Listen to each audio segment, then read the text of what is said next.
These are the stories of 10 of the greatest paintings in the world. I'm Andrew Marr. Art, not politics, is the great passion of my life. For me, it gets to the heart of what it is to be human. In galleries across the globe, there are great paintings, works made with almost supernatural skill, fierce passion, and extraordinary brain power.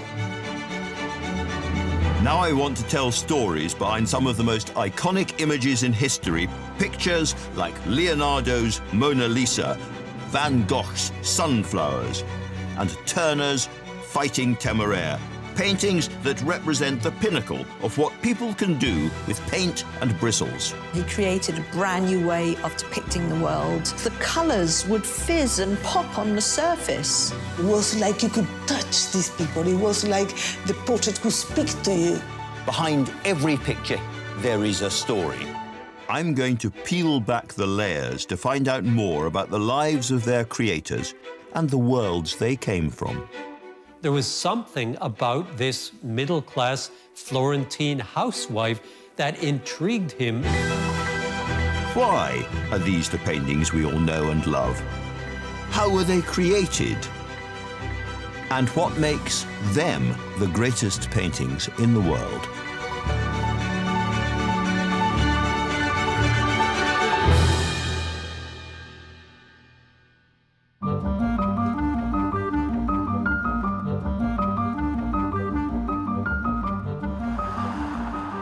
Paris isn't simply the capital of France, it is the artistic capital of the world. For centuries, this city has been a kind of buzzing hive of the West's cultural and artistic development, home to thriving communities of go-ahead artists and some of the world's most important artworks. Amidst the hustle of Paris, art is everywhere. Good art, not so good art. But there is one modestly sized gallery hiding something sensational.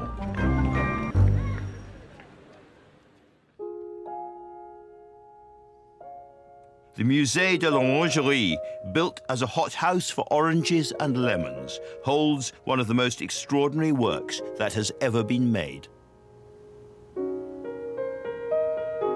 These rooms are the Sistine Chapel of Impressionism, and these are Claude Monet's Water Lilies.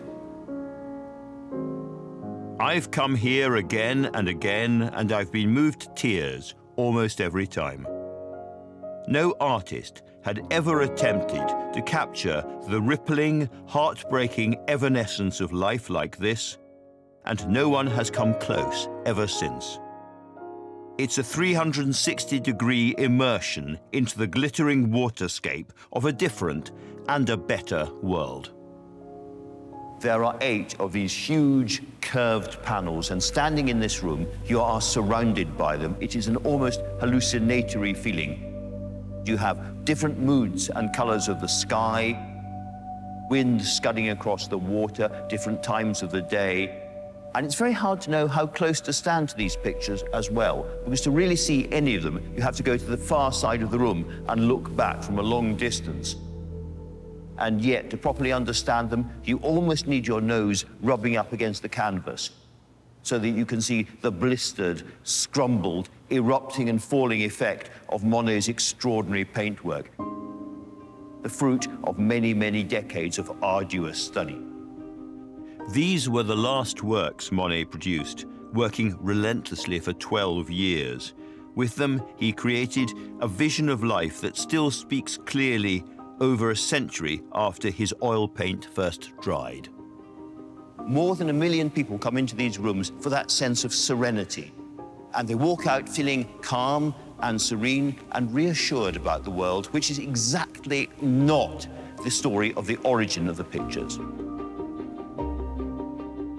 Behind these giant canvases, there lies a story of personal tragedy, of a brutal war, and a tormented man with a final, insatiable obsession.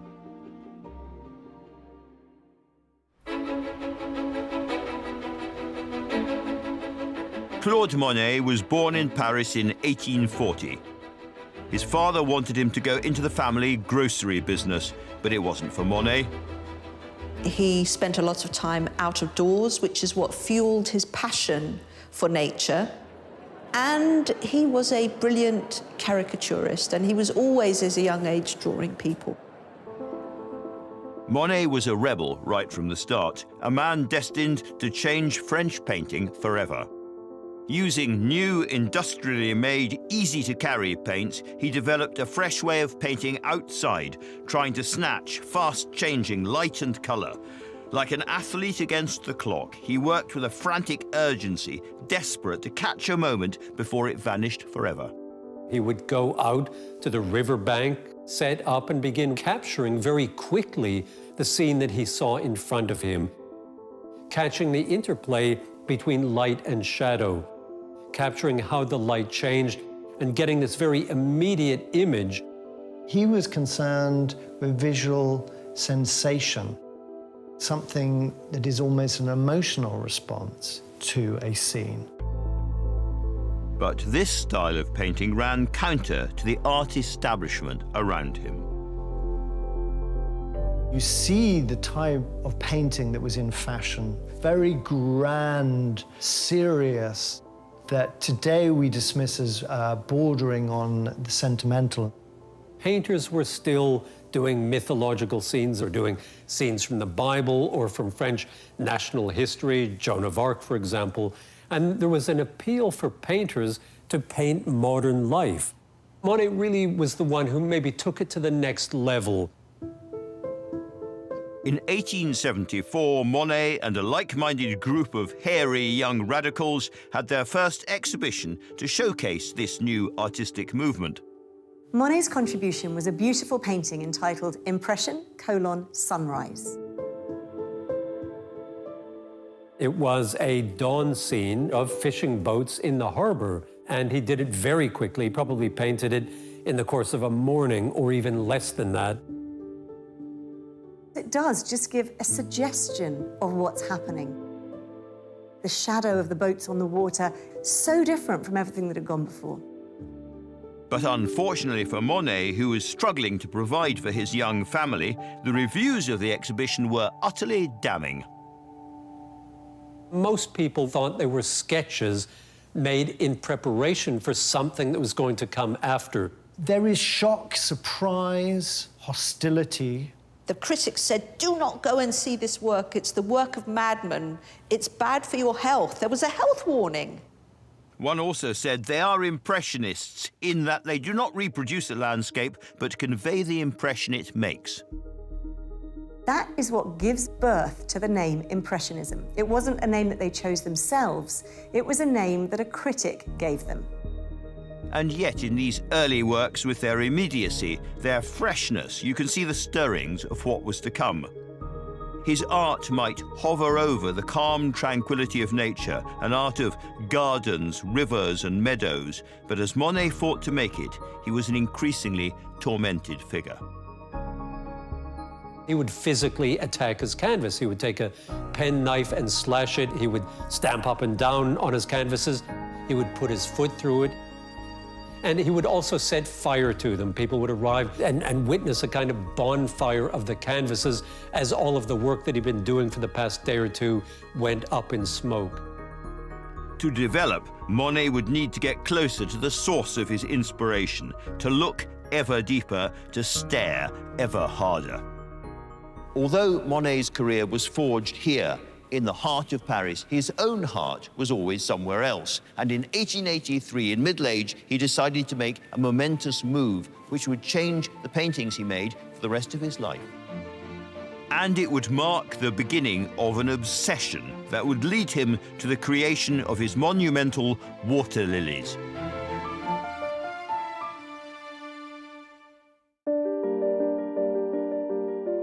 Claude Monet's grand decorations are a unique masterpiece, a collection of 8 vast panels sweeping across 2 oval rooms. These canvases are the culmination of a nearly 4-decade-long obsession. Water lilies, which in French are called nymphias or nymphs, have become as associated with Monet as, for instance, sunflowers with Van Gogh. And just as those sunflowers would be inspired by Van Gogh's move to the country, so it would be for Monet and his beloved lilies.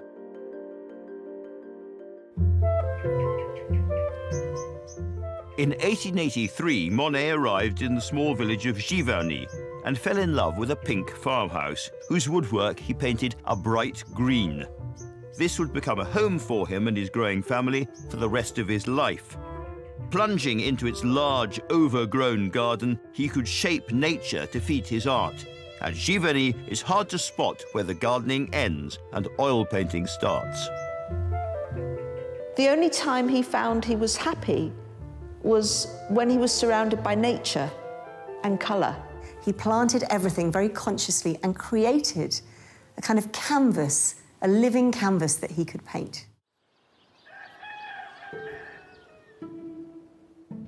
And alongside his studio and his work, this would become a busy family home. Monet lived here with his two children, Michel and Jean, and, after the death of his first wife, his new love, Alice Ochdet, and her 6 children. His great-grandson, Philippe Piguet, remembers visiting the house as a young boy. Nous venions souvent ici, tantôt pour venir chercher des œufs, du poulailler, tantôt pour aller pêcher avec mon frère au bassin. Ou bien alors il y avait un autre jeu qui nous plaisait beaucoup, c'était de jouer dans le grand atelier des nymphéas. On s'amusait comme des fous, on était gamins. The house and gardens that would become Monet's inspiration, his refuge, have remained today exactly as they were when he lived here. Nous sommes ici dans la salle à manger de Claude Monet. C'est une salle à manger que je connais bien. Petit, j'ai mangé à cette table. C'est là où se tenaient les repas familiaux, une famille assez nombreuse, puisque Monet s'est installé ici à Giverny avec ses 2 enfants et avec Alice Ochdet et ses 6 enfants. It was the beginning of an extraordinarily productive decade. Monet's obsession with nature led to the creation of some of the most famous Impressionist paintings ever produced.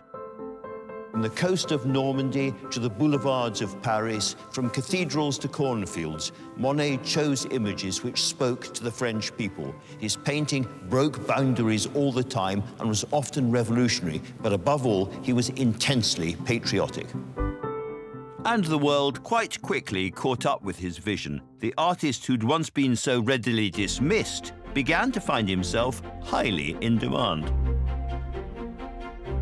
After the late 1880s, certainly through the 1890s, for the rest of his life, he was really #1. He was extremely popular with the critics, with the public. He was described as having the greatest eye in the history of art, this marvelous gift of the gods. And so it's not just that his prices are very high. He was the most famous painter in the world. Monet's career flourished. So did his finances. By the 1890s, he had 8 gardeners, and in 1893, he embarked on the project that would come to define him for the rest of his life. His water lily pond. He had water siphoned off from the river into his garden pond, and this Japanese bridge over it. He planted irises and tulips, forget-me-nots, roses and wisteria, but it was the water lilies that would win his heart. Finally, he had the perfect subject for his obsession with light, movement and colour. Il se lève tôt le matin, très tôt. Il prend un bon petit déjeuner et il est au travail dès 8 heures du matin jusqu'à midi. À midi, c'est le déjeuner.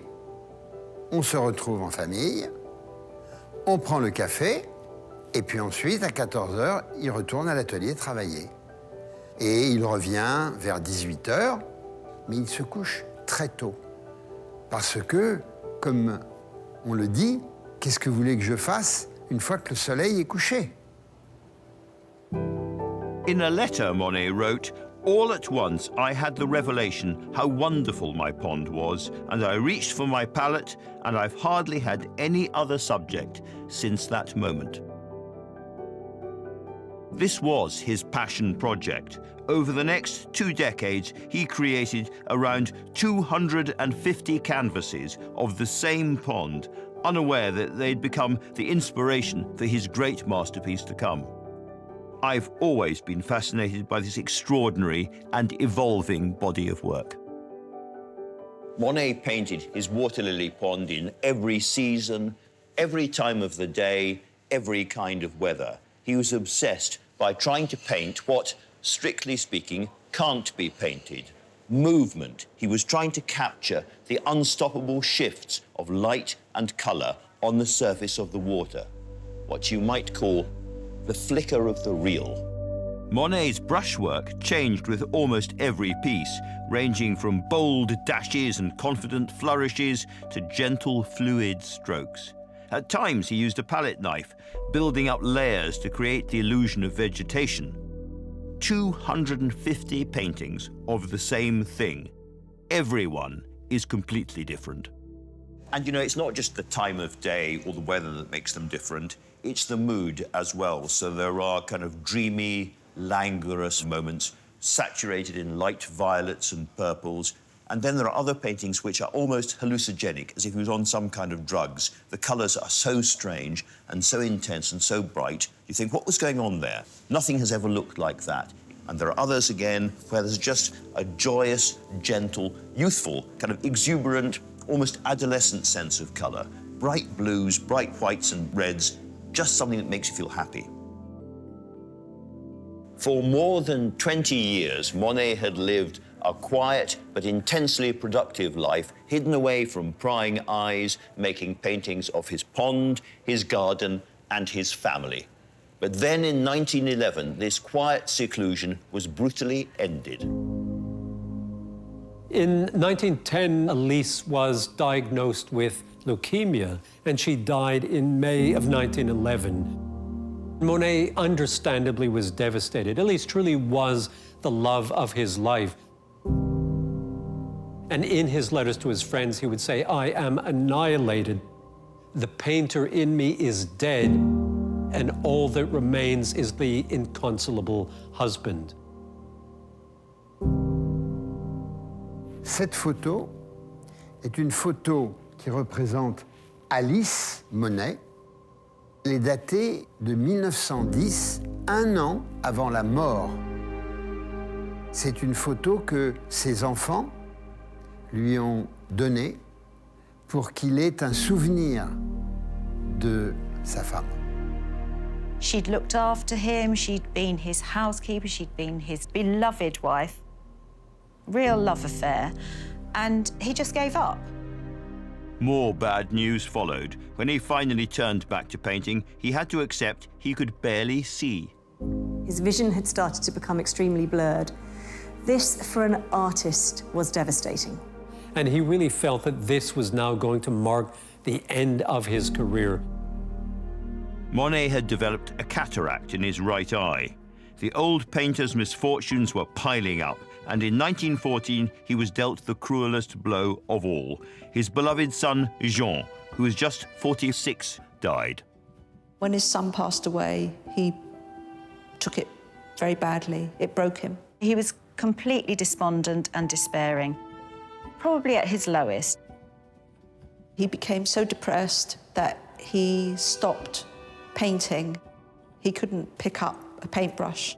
And so at the age of 73, after having bestrode the art world for decades at this point, Monet was downing tools. To him, paint and colour was life, and he was too depressed to go into the studio and paint.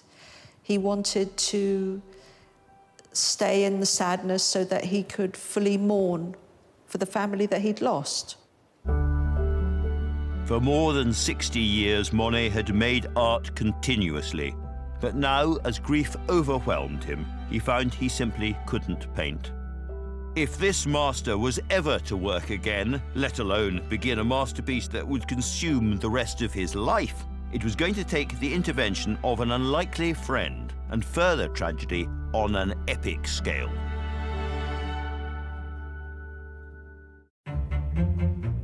In 1914, the world's most famous artist, Claude Monet, essentially stopped painting. Overcome by grief and failed eyesight, his paintbrushes and studio were left untouched until the intervention of a close friend, the former French Prime Minister, Georges Clemenceau. They'd first met in 1860s Paris when Clemenceau was a young journalist and Monet a struggling artist. The friendship between Monet and Clemenceau survived and thrived despite the fact, maybe because of the fact, that they were opposites in so many ways. If Clemenceau was the fearsome tiger, Monet was what Clemenceau called the hedgehog. And he always needed someone like Clemenceau or like his wife Elise, someone who could support him. Clemenceau would come to see Monet and chat to him, to lift him up and try and convince him not to be so depressed and to start painting that would cheer him up. And then between them, they discussed this idea that Monet had already had, but between them, the idea became bigger and more grand. And that project was to radically expand his obsession with the pond and the water lilies. This is something that Monet had gone back and forth with throughout his life.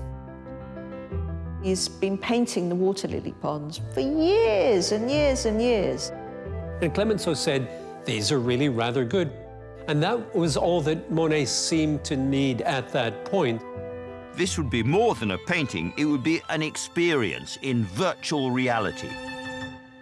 Le plus important dans ce projet, c'est le concept d'avoir pensé une œuvre à 360 degrés, donc une œuvre dans laquelle le visiteur est invité à être totalement immergé. It would evoke the experience of standing on the edge of his pond, Giverny.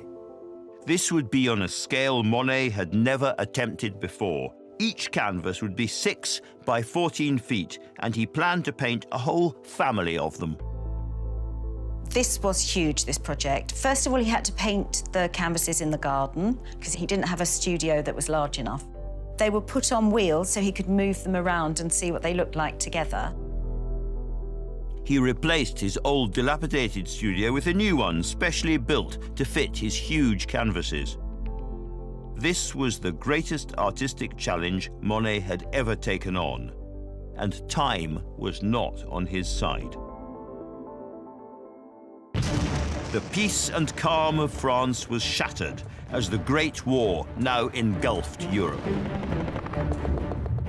Giverny might seem a small, beautiful place, far removed from the Western Front, but in fact, war came to the village and really stayed there throughout the 4 years that Monet was working on his paintings.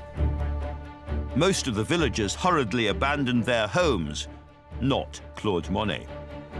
And Monet said, if the barbarians want to kill me, they'll have to do so in front of my life's work.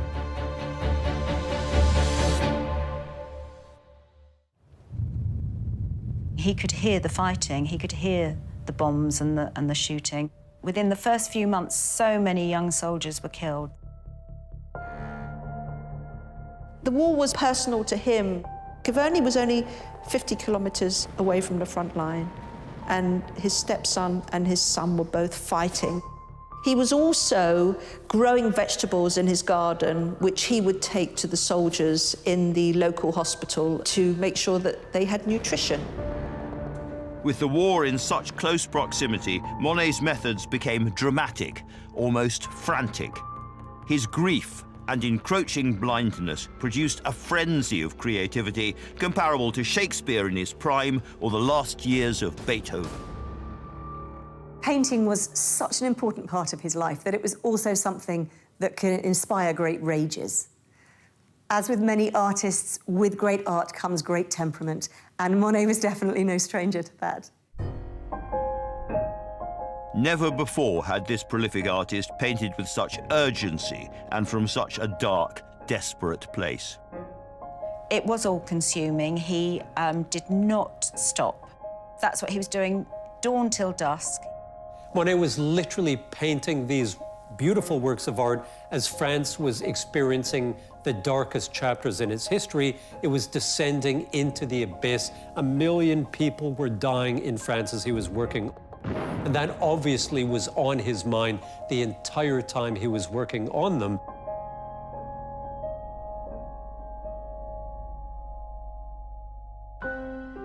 But he still felt the same way about his water lilies as he had when he first planted them. "These landscapes of water and reflection have become an obsession for me," he'd written to a friend. "It is beyond my strength as an old man, and yet I want to render what I feel." The colours became wilder, more outrageous. The brush marks became less controlled. His subject became smaller. It was all the pond. The only areas of sky and horizon are reflections.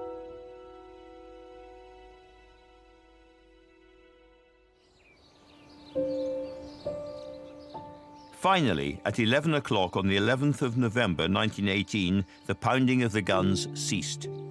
After 4 long years and millions dead, the war was over.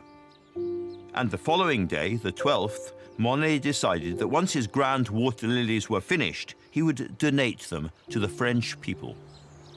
If you travel in France, you will find every small village has a monument to the First World War. It was a searing, traumatic national experience.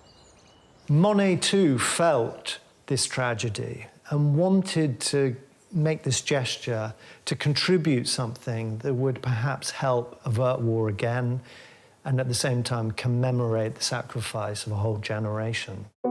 To an old political ally, now France's ferocious wartime Prime Minister, Georges Clemenceau, he wrote, "It's not much, but it's the only way I have of taking part in the victory."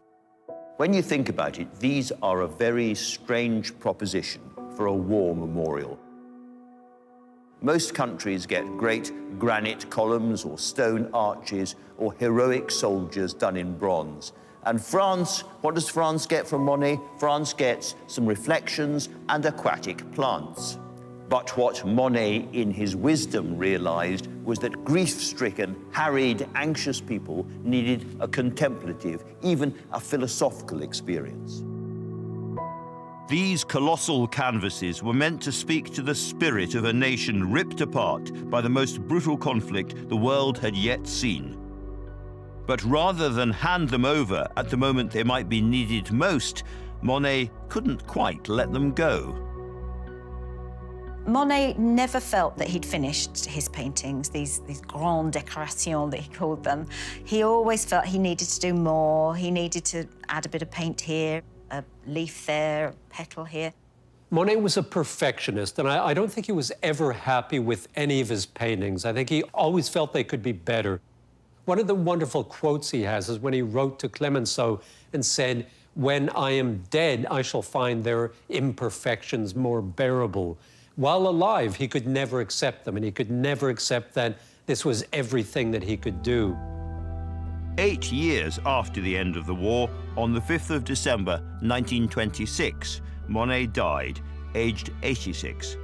For his last moments, Clemenceau, the radical, patriotic politician who'd become his closest friend, was at his side. And on the day he was buried, a mist descended over Giverny. As one journalist said, Normandy became a Monet painting, almost as if the elements themselves were paying tribute to the artist who had captured them so beautifully for the rest of the world to see.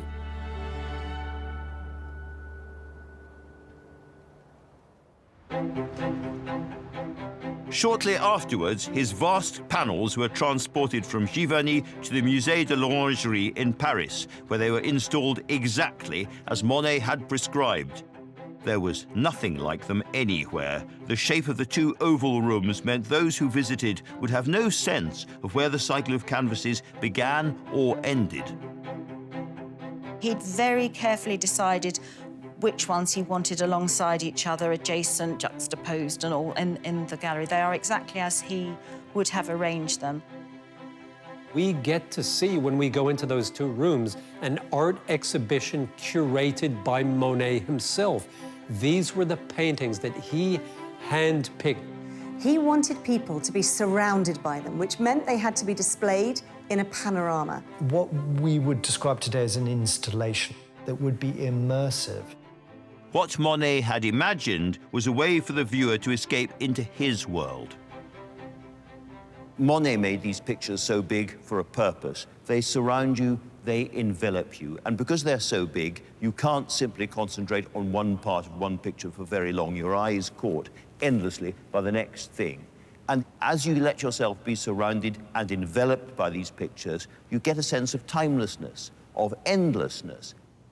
But as you get lost in the cycle of life, it's almost as if a pattern begins to emerge.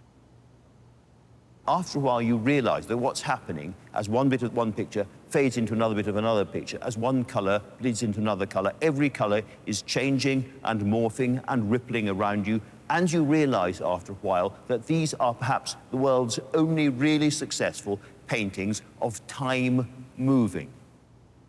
The physical dimensions are really significant. The way in which you walk into an entire architectural space and feel as if you are standing there on the edge of the pond, looking across this surface. Monet's great installation would finally open to the public in May 1927. But the big question remained, would the world be ready for these paintings?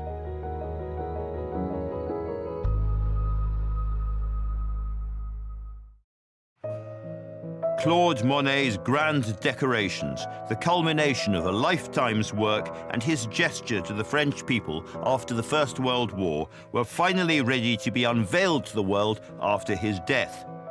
This was a project that may have taken the artist 12 years, but was the world ready? When Monet's extraordinary waterscapes finally went on display to the public in May 1927, just a few months after the artist's death, they completely tanked. The reviews were terrible. They said that he had left behind nature, which he had painted so convincingly for much of his career, and begun painting internal impressions instead. They were really criticised. Oh, scathing criticism. The critics said that he hadn't moved on from Impressionism. They really saw this as the work of someone who had lost his way artistically and maybe even lost his way emotionally or mentally. Monet's godson wrote that Monet died twice, once in Giverny in 1926 and then a second time with the opening of the Orangerie. Just as the world hadn't been ready for Monet's first exhibition 50 years earlier, so the same thing happened now. People did not come. Clemenceau was devastated. In June 1928, he observed there wasn't a soul there. As Monet's vast canvases began to gather dust, their tailor-made gallery was taken over for other needs. The space that was built for them was covered with false walls to show other artworks by other artists and other exhibitions. There were medieval tapestries shown in front of them. When the ceiling leaked and water dripped on the paintings, nobody really cared. And they used the room almost like a centre for other activities, dog shows even. That was humiliating enough. But in August 1944, towards the end of the Second World War, the Orangerie was bombed and Monet's canvases were damaged. It was a catalogue of relentless indignities. With shrapnel from Allied shells buried in the canvases, Monet's grand decorations, the work on which he had driven himself to exhaustion for the last 12 years of his life, were now effectively forgotten. As a final insult to Monet's work, in 1966, the Orangerie acquired a new collection of art. and one of the new gallery spaces was built directly over the room of the water lilies, cutting off these paintings so brimming with life from all daylight with a solid concrete ceiling. And that's how they remained for 3 decades. So, how were these extraordinary paintings rediscovered to the point where they became the most famous water lily images in the world?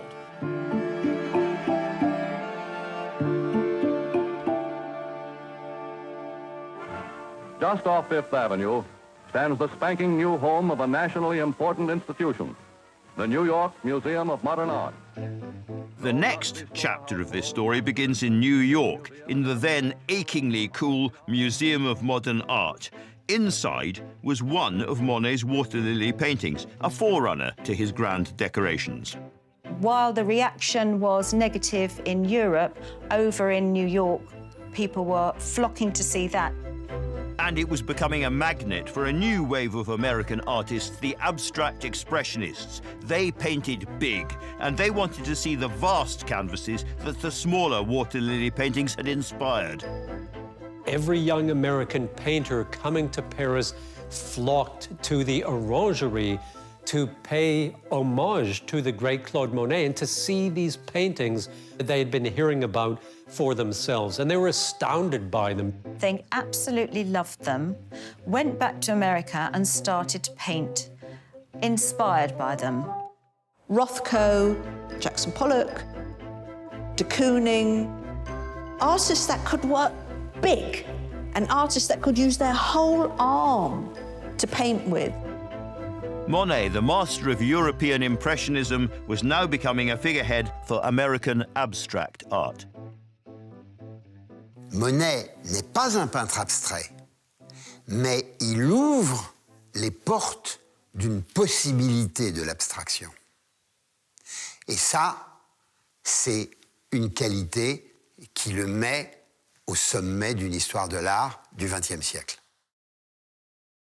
But although Monet's paintings were resonating with a new generation of artists, the Orangerie itself remained something of an embarrassment. Optimistic visitors couldn't believe the way Monet's grand decorations were being displayed. In 1996, it was finally decreed that the gallery would undergo a $36 million renovation to become a more fitting host to its rediscovered treasure. The responsibility was handed to the architect Olivier Brochet. Quand nous sommes arrivés la première fois à l'Orangerie, on avait l'impression de descendre à la cave pour aller voir les nymphéas. Brochet came up with a radical strategy to light Monet's masterpieces in a way the artist had always dreamed of. He decided to remove the concrete ceiling above the water lilies and replace it with a skylight, all without damaging the murals themselves.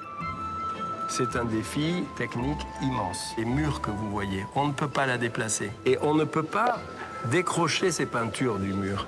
Et donc ici, on est en train de construire l'abat-jour pour ramener la lumière. Et les nymphéas, dans les conditions, sont toujours là-dedans, comme celle-là.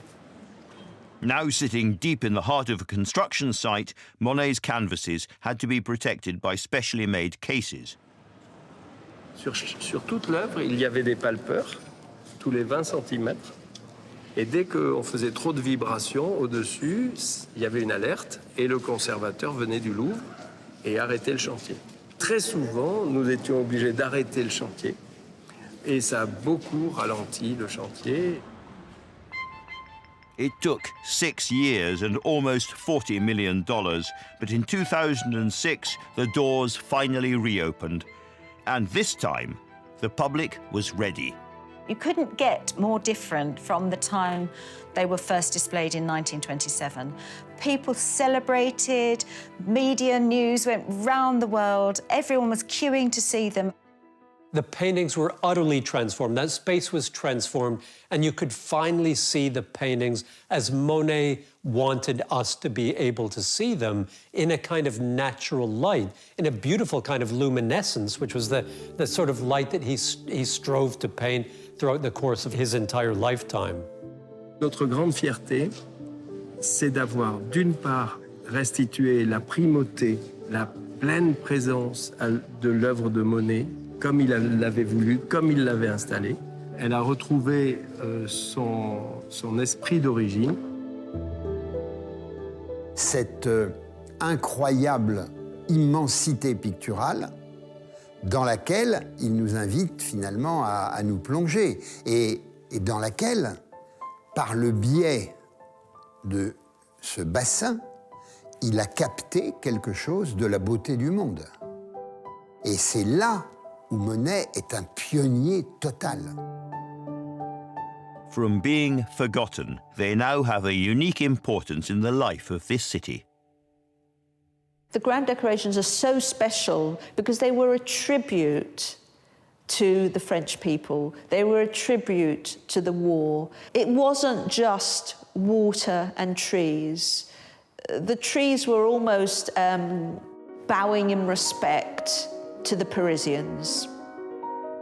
It's a temple to art and a temple for modern France. This whole gallery is devoted to these paintings, and it's what Monet wanted. He wanted it to be a place of meditation, a place of peace, and you see that. You see visitors sitting there peacefully, taking it all on. They're very calming, they're very uplifting. It's an experience, a complete experience. It's now been nearly 100 years since these epic murals were first hung on the Orangery's walls. What an extraordinary journey these canvases have been on, from their traumatic conception to being buried alive and then refound by a new generation. It truly is quite a tale. These aren't really pictures about plants or even reflections. These are pictures of the beauty and transience and therefore the poignancy of human life, indeed all life. None of us are here for very long, but it is gorgeous while it lasts. And that is Monet's message to the French and, thank God, to the rest of us as well. But I don't want to end this as a film about art history. If you possibly can, come and see these pictures for yourself. But please, don't bring a camera. Bring your eyes and your heart, because that is all you need.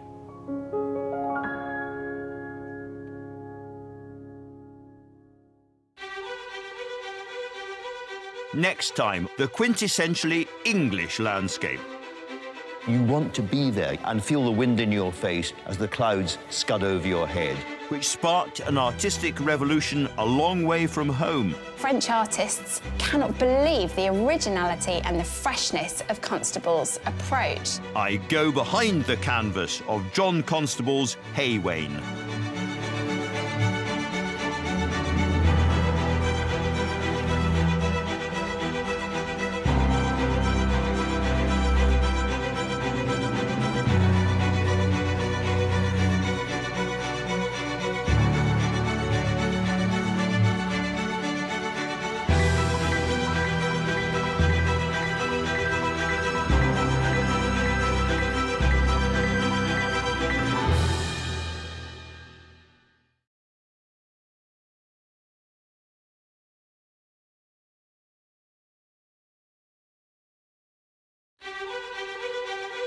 These are the stories of 10 of the greatest paintings in the world. I'm Andrew Marr. Art, not politics, is the great passion of my life. For me, it gets to the heart of what it is to be human. In galleries across the globe, there are great paintings, works made with almost supernatural skill, fierce passion, and extraordinary brain power. Now I want to tell stories behind some of the most iconic images in history, pictures like Leonardo's Mona Lisa, Van Gogh's Sunflowers, and Turner's Fighting Temeraire, paintings that represent the pinnacle of what people can do with paint and bristles. He created a brand new way of depicting the world. The colours would fizz and pop on the surface. It was like you could touch these people. It was like the portrait could speak to you. Behind every picture, there is a story. I'm going to peel back the layers to find out more about the lives of their creators and the worlds they came from. There was something about this middle-class Florentine housewife that intrigued him. Why are these the paintings we all know and love? How were they created? And what makes them the greatest paintings in the world?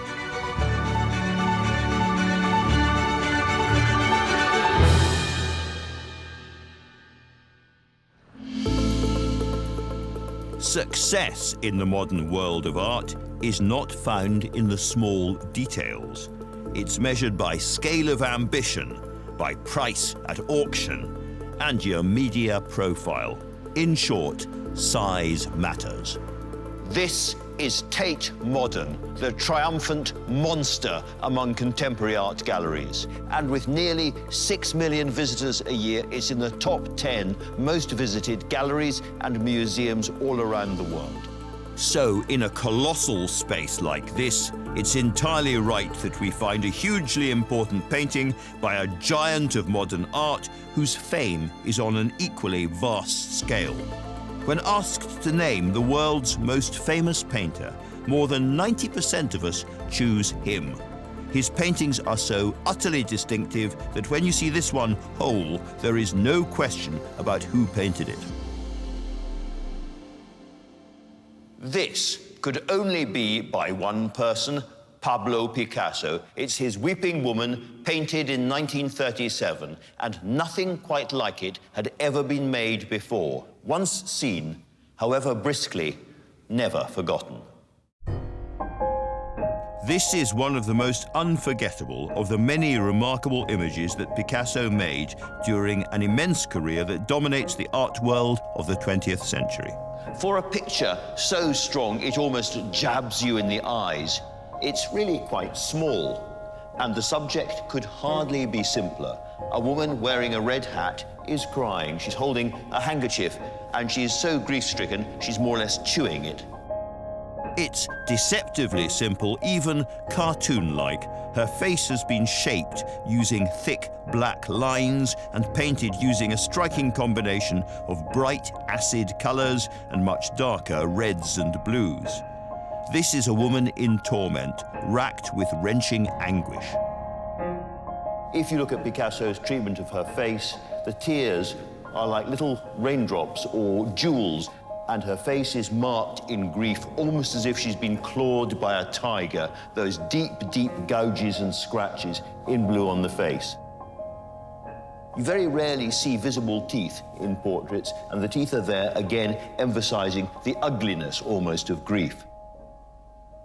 Now, this is a very powerful image, but as a Picasso painting, it's not exactly unusual. He was a very prolific artist. It's said that every single day of his working life, Picasso made at least 3 things. And of those things, 10,000 or more were paintings. So what makes this, amongst those 10,000, quite so special?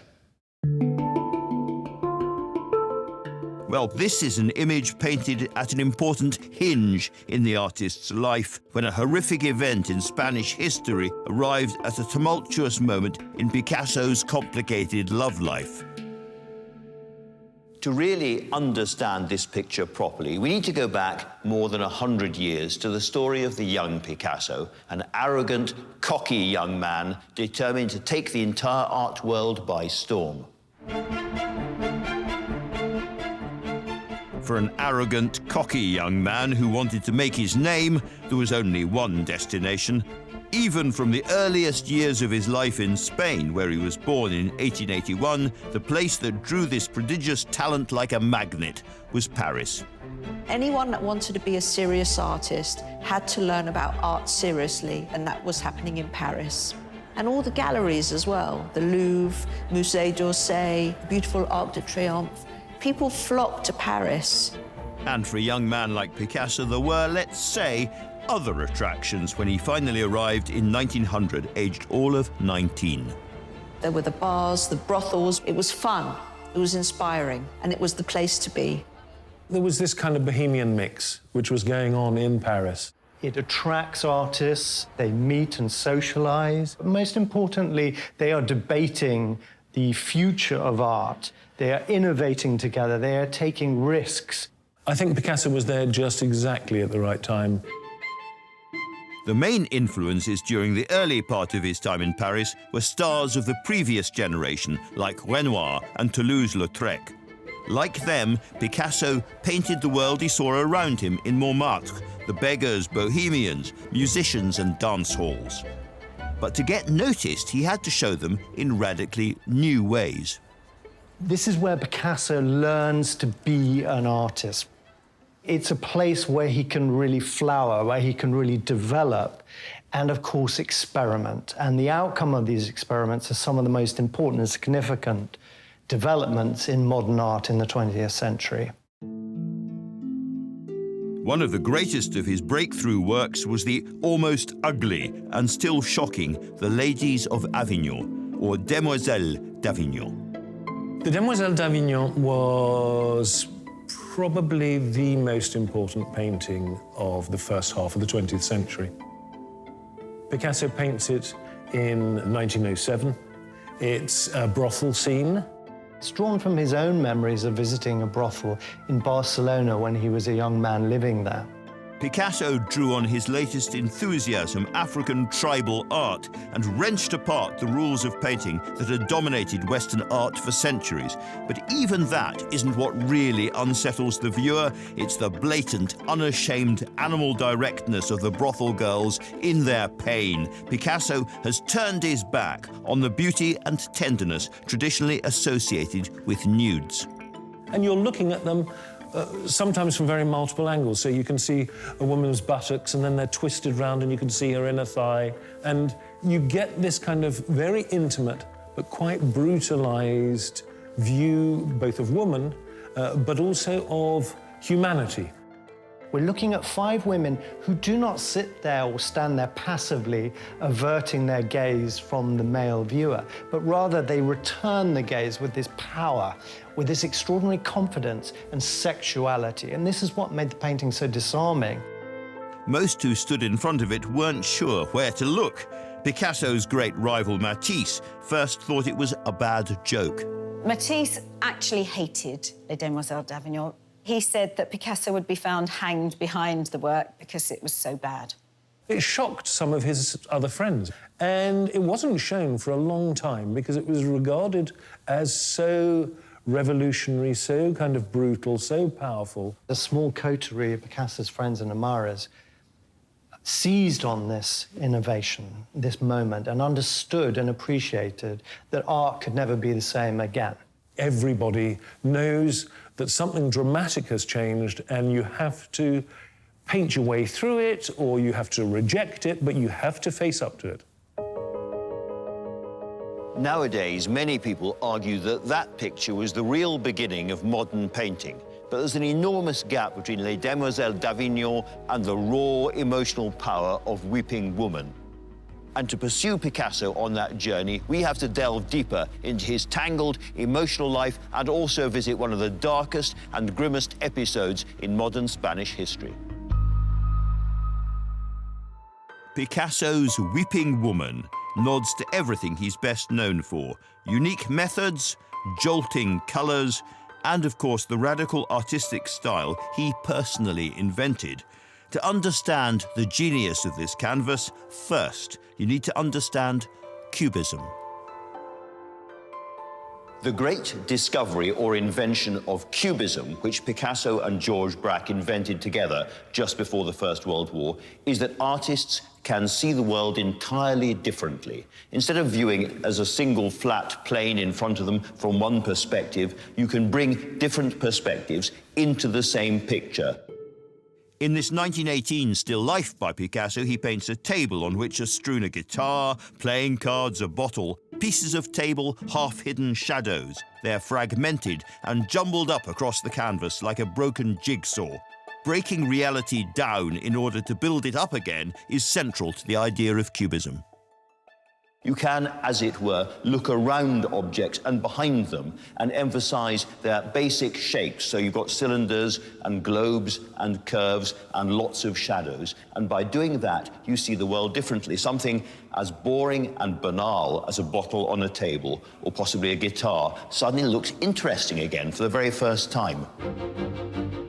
Picasso revolutionized the way people looked at a canvas. It was a skill he would bring to all his most important works, and one which made him fabulously wealthy. By the 1920s, Picasso was an A-list celebrity. He was living his personal dream in a thrilling city, throbbing with excitement and opportunity. He just became richer and richer. He could do no wrong. The more he painted, the more ideas he had, and he had a lot of ideas, the more his work sold. He became extremely wealthy very quickly. Picasso was at the peak of his powers, his confidence and productivity overflowing.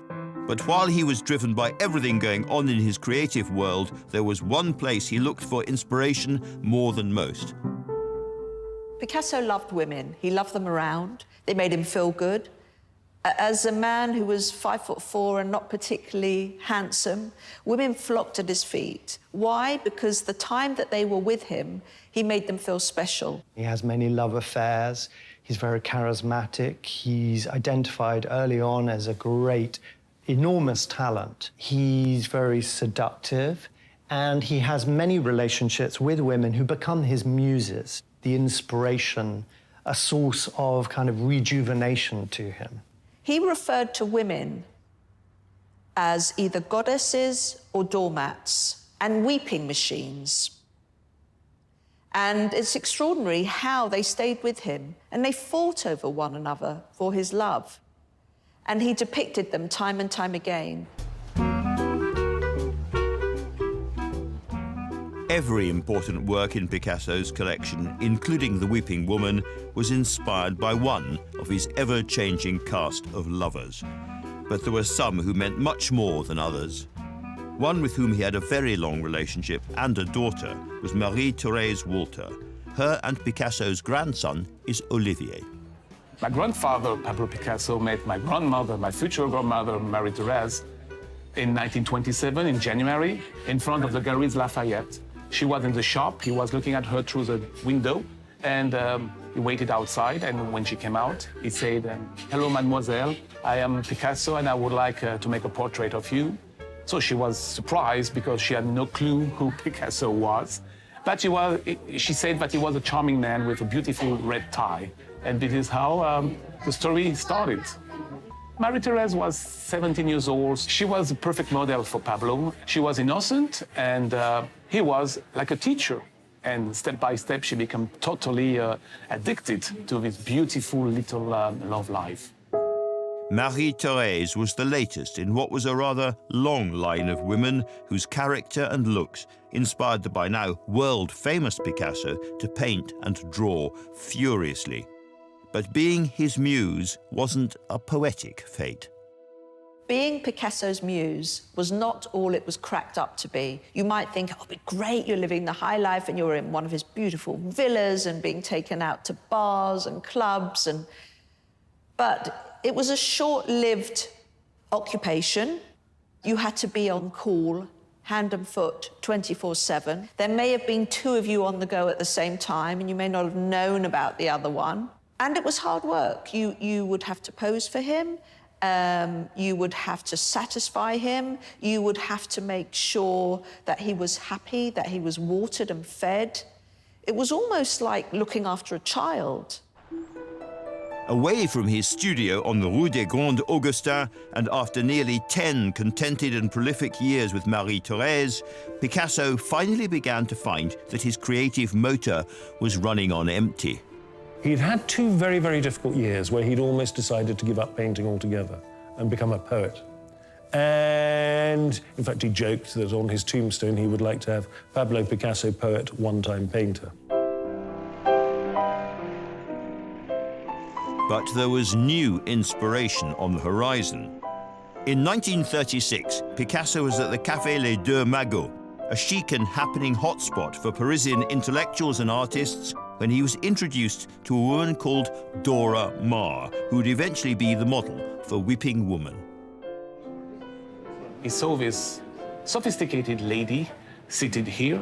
She was playing with a very pointed knife, and she was jabbing with the knife between her spreaded fingers, and sometimes she was missing the target. So there was a lot of blood on her hand, and Pablo was fascinated. She was a photographer, she was an artist, she was a painter, and was far from the situation with Marie-Thérèse, the sweet Marie-Thérèse. The relationship became immediately like intense. His newest lover, a political artist herself, opened Picasso up to the dark truths about the age they were living through. He began to think afresh and to work afresh.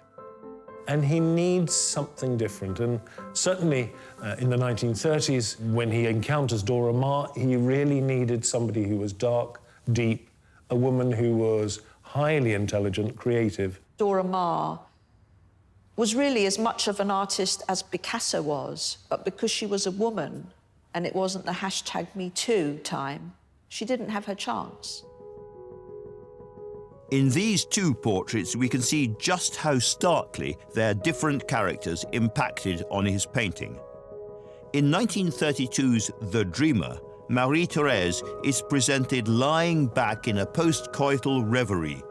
Curving, overtly sexual forms are rendered in colourful, lush, thick, soft pastel colours. She's a dance of sensual wobble. By contrast, Dora looks back at us in a more challenging way.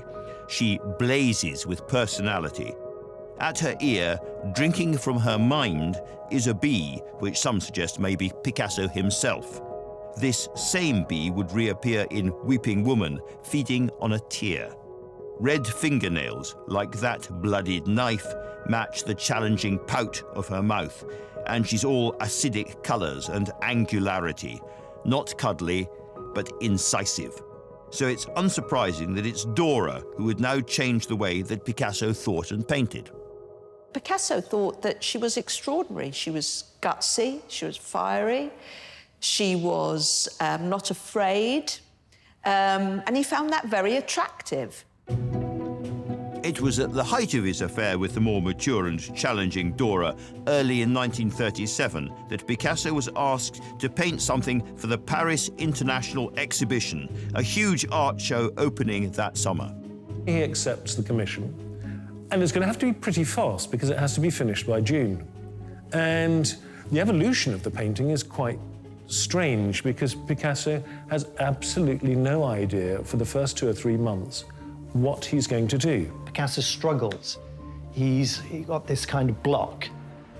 It was Dora who got him out of his creative hole. In April 1937, she pushed a report about a wartime atrocity under his nose.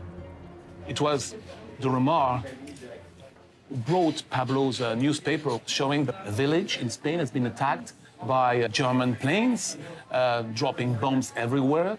I've seen the article in the newspaper, so the description was horrible. First pictures from the Basque Republic of the holy city of Guernica, scene of the most terrible air raid our modern history yet can boast. Hundreds were killed here, men, women, and children.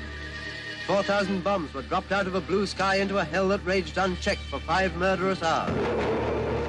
Picasso's homeland was being torn apart by a bitter civil war, pitching nationalists against republicans. The nationalists were helped by the Nazi and Italian fascist forces, who had decimated Guernica, largely, it seems, out of mere curiosity to see what a large-scale air raid could do. The attack had no strategic purpose. They come in, saturation, bombing, sucking the oxygen out, and totally destroying the city. 70% of the city was destroyed and 1/3 of the population was wiped out.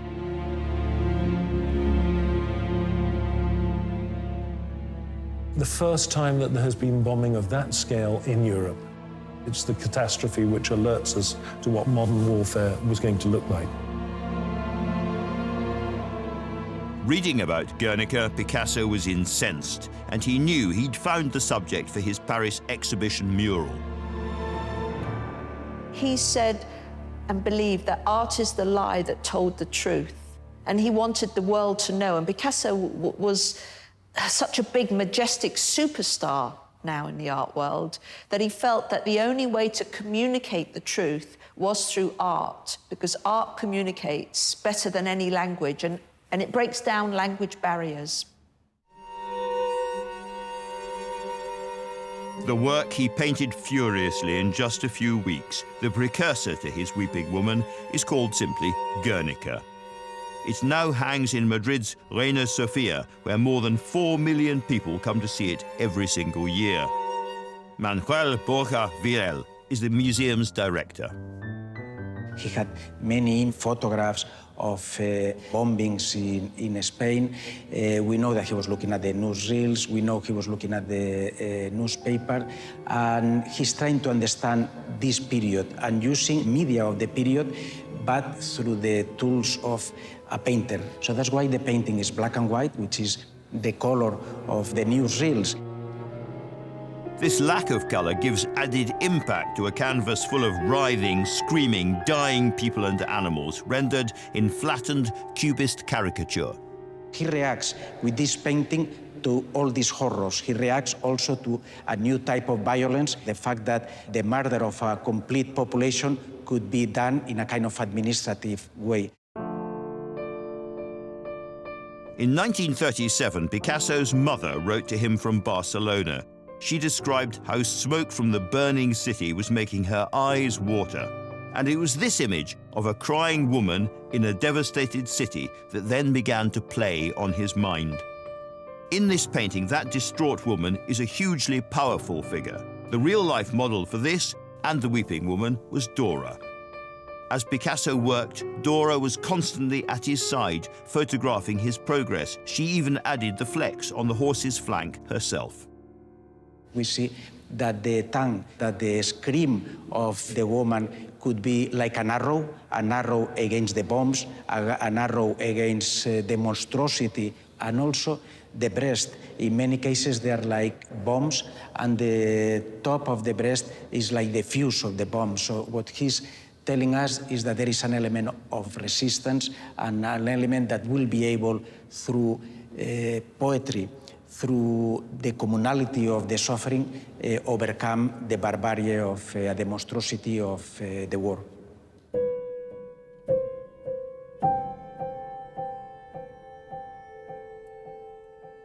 The bombing of Guernica and his relationship with Dora, a woman in so many ways his equal, changed everything for Picasso. Up to this point, his paintings had centered around Planet Pablo. Now he was making a political statement. It packed a punch, but it did not land him much instant acclaim.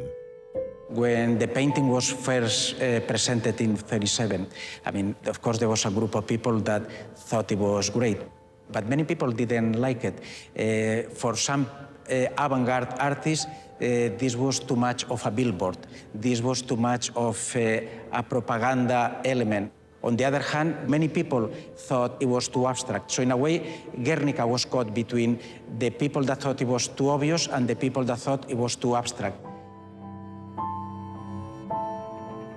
In time, this canvas would find a significant place in the world, but for now, Picasso was restless. Although his great anti-war masterpiece was now finished, Picasso was transfixed by the sufferings of the Spanish, and in particular, that idea of the tears running down the face of his own mother. That became in his head the simplest of images, a weeping, desolate woman. And this was the figure he now needed to immortalize. Pablo Picasso's Weeping Woman is a powerful image of the Spanish Civil War. Having completed and then exhibited his large-scale anti-war canvas, Guernica, he spent weeks obsessively painting and sketching the same tearful woman over and over again, a woman inspired by his mother and modelled on his lover, Dora Maar. This one, his final and widely considered his best, was completed in just a few days. When you get up close and personal with this picture, one of the things you notice very quickly is the thickness of the paint. Now, this is interesting because a lot of the time at this period, Picasso paints quite thinly. He puts great washes of colour, and the paint is really there to serve the drawing, not the other way around. This is different. At times, he's put on so much paint, it's almost on the edge of falling off the canvas. That is interesting because it just shows how hard he was working on this picture. This is a picture he sweated over and worked again and reworked and reworked and reworked until for him it was absolutely perfect. And the sweaty intensity of that physical effort really amplifies his hugely bold choice of colours. What he's done is he's used all the warm, generous colours, the reds and the golds and the yellows and the oranges, but he's pushed them to the back of the picture plane. They're the wall behind the girl, they're the red carpet on which she's standing. Her own face is painted almost entirely in cold, cold colours, lots of white, lots of icy blue, lots of cold, acidic greens. So he's making the desolation vivid through the colours and the choice of colours. It has the raw urgency, not of an academic painting, but of a piece of graffiti in the New York Underground. Brilliant graffiti, I grant you. Picasso is using cubist distortion, not to show off a new way of seeing or painting, but to show that he, as a modern painter, can represent human desolation and sorrow as emotionally and effectively as any of the great masters of the High Renaissance. This powerful image had a profound effect on an old and close friend of Picasso's. An artist and voracious collector of modern art, Roland Penrose, was visiting Pablo Picasso when he saw it in his studio. He was blown away by the painting's savagery and its power, and even though the paint was barely dry, he asked if he could buy it. Roland Penrose wanted it. He was desperate to have that painting. And I think it's a recognition, really, of the closeness of their friendship that he allowed Roland to buy it from him. Picasso sold it to him for £284, £19,000 in today's money. In the back of Penrose's mind were the germs of an idea. He could send it out on a tour with Picasso's first anti-war masterpiece. He organised both Guernica and Weeping Woman to go around and be shown as a way of highlighting the plight of the people of the Spanish Civil War. It was really an attempt to alert and raise money by touring this extraordinary work.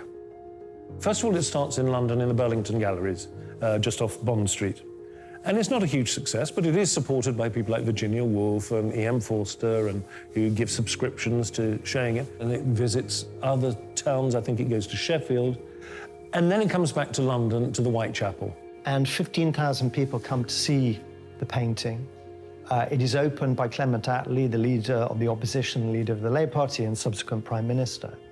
And it's a great rallying call for the working class in the East End to support the Republican cause in Spain. And apparently the ticket price was a pair of boots to donate to soldiers and workers in Spain who are facing this fascist onslaught. Picasso's first political works had finally made their mark, 580 miles from the atrocity they portrayed.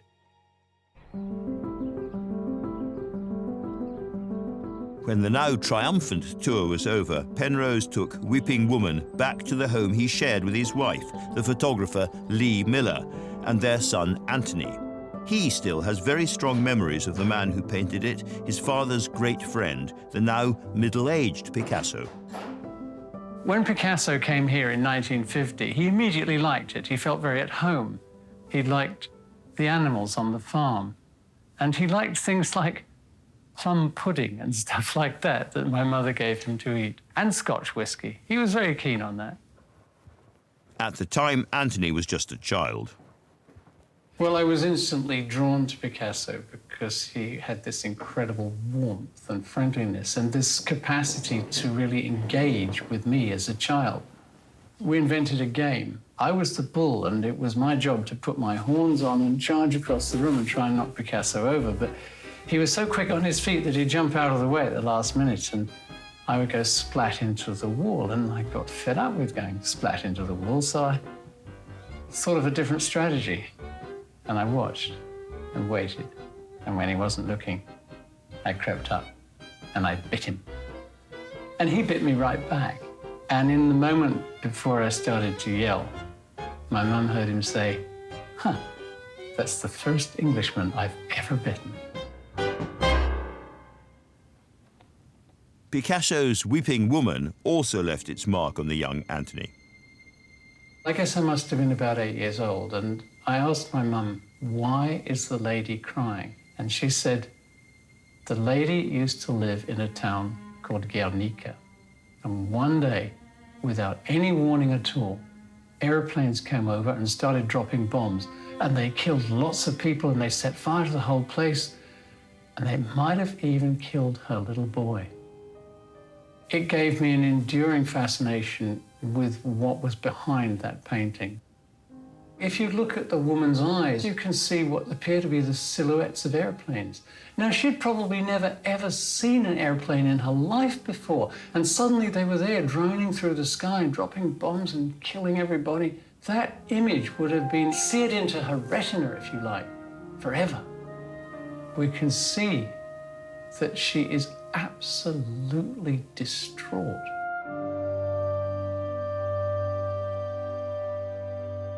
That anger, that pain is what makes Weeping Woman so unforgettable. Now, there are people who think that great art should be like a warm bath, calm and reassuring, a kind of ointment for the pains of daily life. But it seems to me that if art is great, it ought to be able to represent all of human life. And that means the pain and the anger and the sorrow as well. An ointment, a warm bath, this is more like a barbed wire face mask.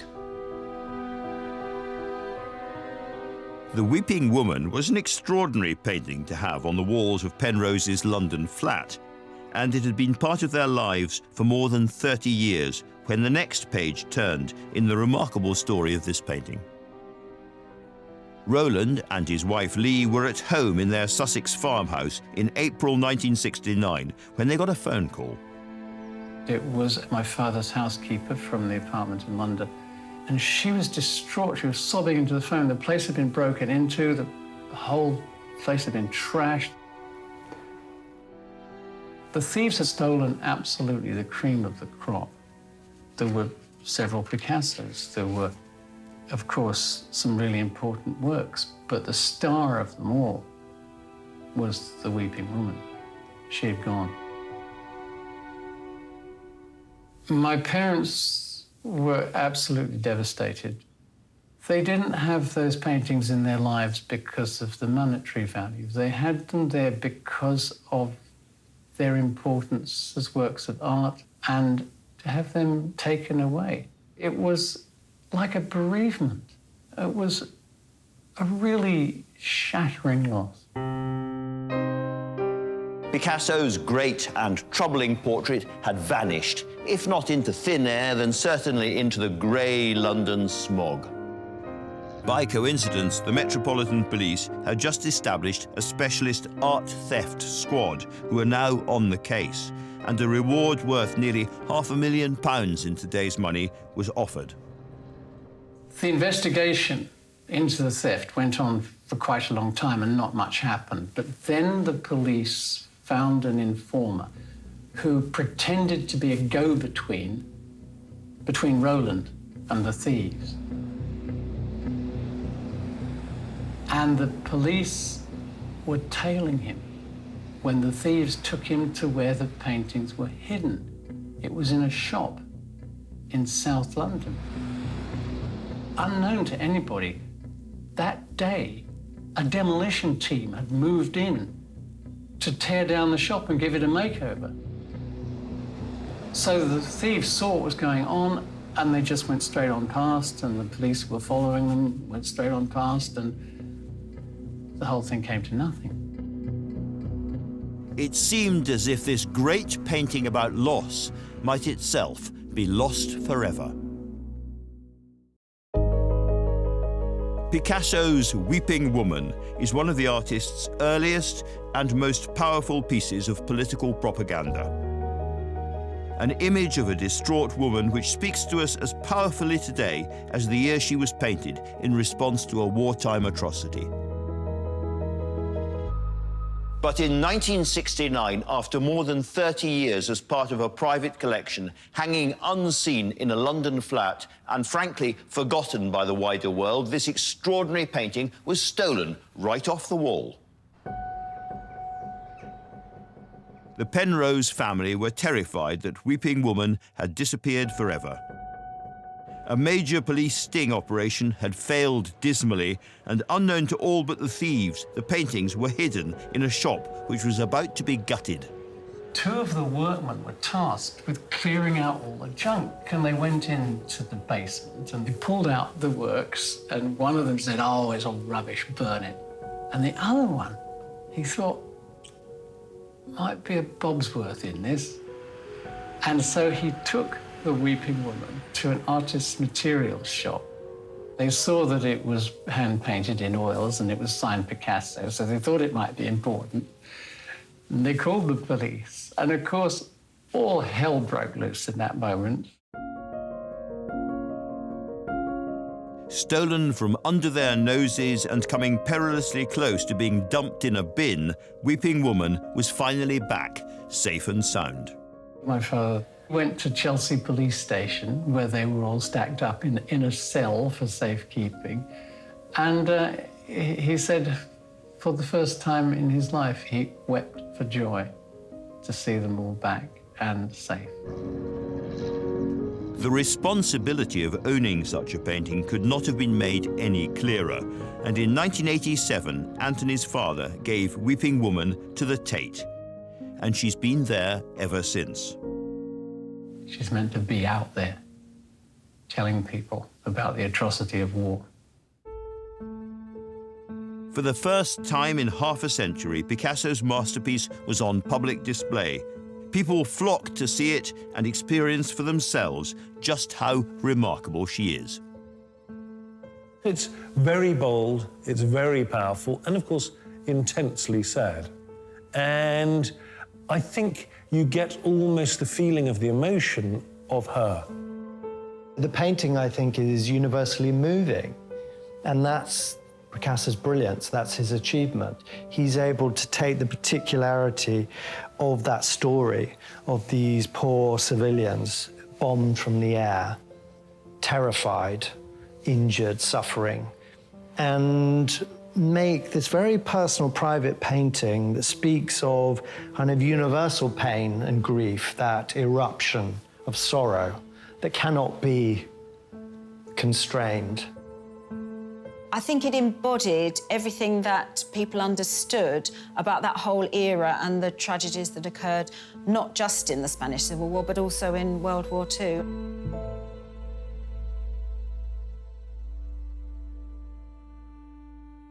By the time Picasso died on the 8th of April 1973, he was the most influential artist of the 20th century.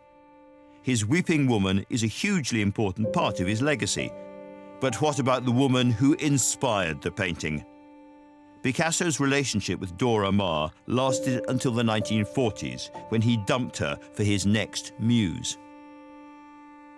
Dora had, I think, a nervous breakdown after the relationship with Picasso finally collapsed. Picasso felt very guilty. She always said it wasn't because of him, but he felt guilty. He bought her a house, and she more or less lived on her own for the rest of her life.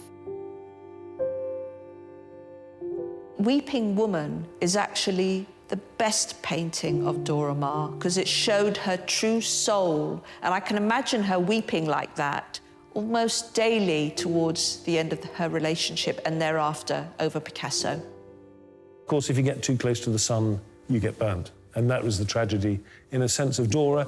And of course, the power of his presence in the art world and the art scene would mean that she would be overshadowed for a huge amount of time. No longer. Maar is herself today celebrated as a very important artist, and her relationship with Picasso was about much more than its ending. Weeping Woman is testament to that. Weeping Woman is a tremendously important image because it's a universal image that we can all relate to. It's a picture that talks about suffering And unfortunately, at one time or other, we are all used to suffering. I've known this painting for a long time, but I'd never realized before just how political it is. And I'm not just talking about the Spanish Civil War, I'm talking about relations between men and women. They say the personal is political, and that was certainly the case for Pablo Picasso. The Weeping Woman is as powerful today as she has ever been. There are plenty of paintings, perfectly well made, which somehow become limp and lifeless over time. And there are other paintings which radiate energy and become more alive and draw us in as time goes on. This picture crackles and fizzes with energy. It is impossible to be in the presence of the Weeping Woman and ignore her. And if you're looking for a definition of a great painting, that is about as clear as you can get.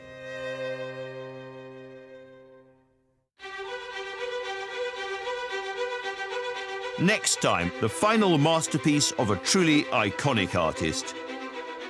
People come into these rooms for that sense of serenity, and they walk out feeling calm and reassured about the world. This is the story of personal tragedy. He became so depressed that he stopped painting. Brutal violence. He could hear the fighting, he could hear the bombs. So many young soldiers were killed. And insatiable obsession behind Claude Monet's Water Lilies.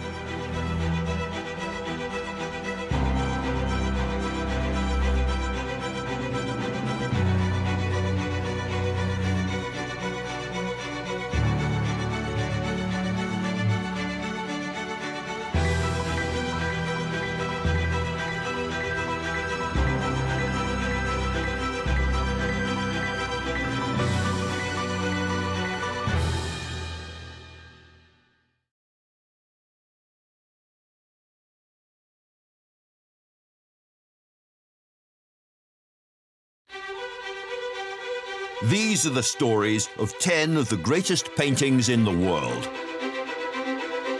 I'm Andrew Marr. Art, not politics, is the great passion of my life. For me, it gets to the heart of what it is to be human. In galleries across the globe, there are great paintings, works made with almost supernatural skill, fierce passion, and extraordinary brain power.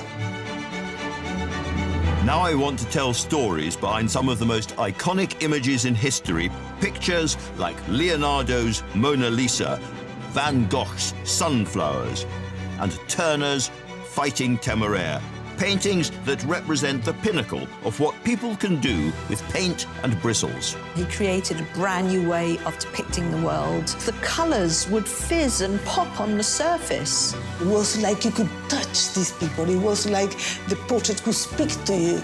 Behind every picture, there is a story. I'm going to peel back the layers to find out more about the lives of their creators and the worlds they came from. There was something about this middle-class Florentine housewife that intrigued him. Why are these the paintings we all know and love? How were they created? And what makes them the greatest paintings in the world?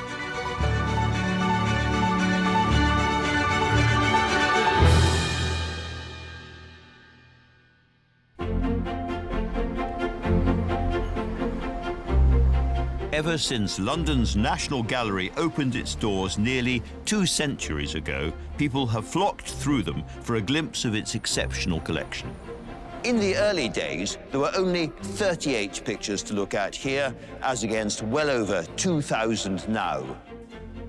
Every single important Western art movement is represented here, running from the early Middle Ages right the way through to the early 20th century. Here you will find extraordinary achievements which have changed the course of art history in room after room after room. Behind every piece here, there is a story. But there is one painting, and you will know it, whose impact on the story of Western art is perhaps particularly surprising.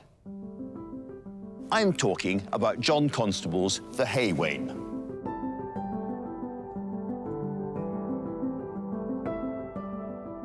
This is, in essence, a very, very simple image of the little pinch of England that Constable knew best. It's the Suffolk-Essex border, the River Stour, and in the middle, there is a hay wain, a cart which has just delivered its load of hay over here to Flatford Mill, the Constable family business. That's Willie Lott's cottage on the left, a building Constable knew very well and drew and sketched obsessively all his life.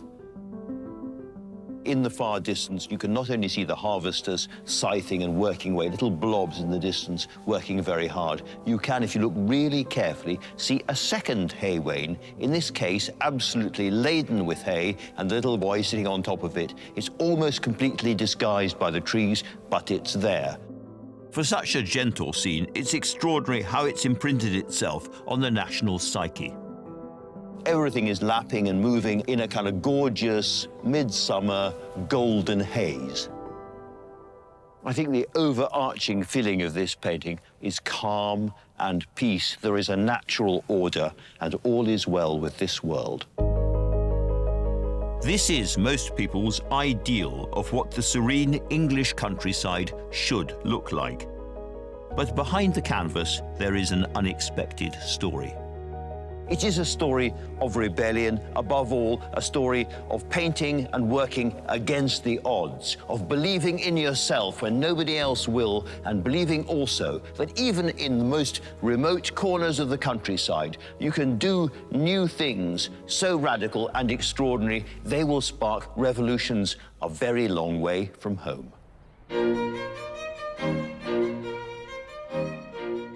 If you want to understand the world of this masterpiece and the man who created it, you have to begin in his beloved Suffolk, the landscape that fed his imagination for his entire life. John Constable was born in this village on the 11th of June, 1776. He is one of 6 children who are the product of a very happy and steady marriage between his parents Anne and Golding Constable. Golding Constable is often described as a miller, but that's actually doesn't quite give the right impression of his status. He was more of a rural entrepreneur. Wanting for nothing, Constable described his comfortable early life as a careless childhood. For Simon Peachy from the National Trust, there are clues across East Berkholt which reveal the kind of upbringing the young Constable enjoyed. Constable family home was just on the other side of these railings, but the railings are the only part of the house that exists today. In his time, it was a big mansion, one of the biggest houses in East Berkholt. He painted some famous pictures of the kitchen garden and the flower garden. And you can imagine it's standing here, what the house and the grounds would have looked like. Constable had a very privileged life. His father was rich. He came from this wonderfully comfortable background, and he loved the countryside. He was always out just sketching the countryside. He was absolutely adamant that he wanted to be a painter, although nobody in his family, or even remotely connected with his family, had ever been an artist. Constable was inspired by Suffolk's vast, overarching skies, thickly wooded glades and busy rivers, but he didn't know how to channel his passion until a chance encounter. When he was 19, he met a travelling connoisseur, George Beaumont, who was an amateur painter and always travelled with one of his paintings by the 17th century French painter Claude, and he showed it to Constable, and that was the first masterpiece he would have seen. This was the first time he saw a painting that began to match how he felt about landscape, that gave him the same kind of thrill he felt sketching. The path to the hay wain, however, would not be easy. The first blot on the landscape was in the shape of his formidable father. Golding, having made a substantial fortune and set up a very sound business, wanted John to take over the business. And there was a big tussle with his father about that. With great unhappiness, he knuckled under. The only advantage was that running mills meant he became a skilled observer of the weather, a professional eye essential for his art. His determination to be a painter didn't wane, and after 5 long years, he finally got his way. It wasn't until quite late on, 1799, when he was well into his 20s, that he got permission to go to London and start training as an artist.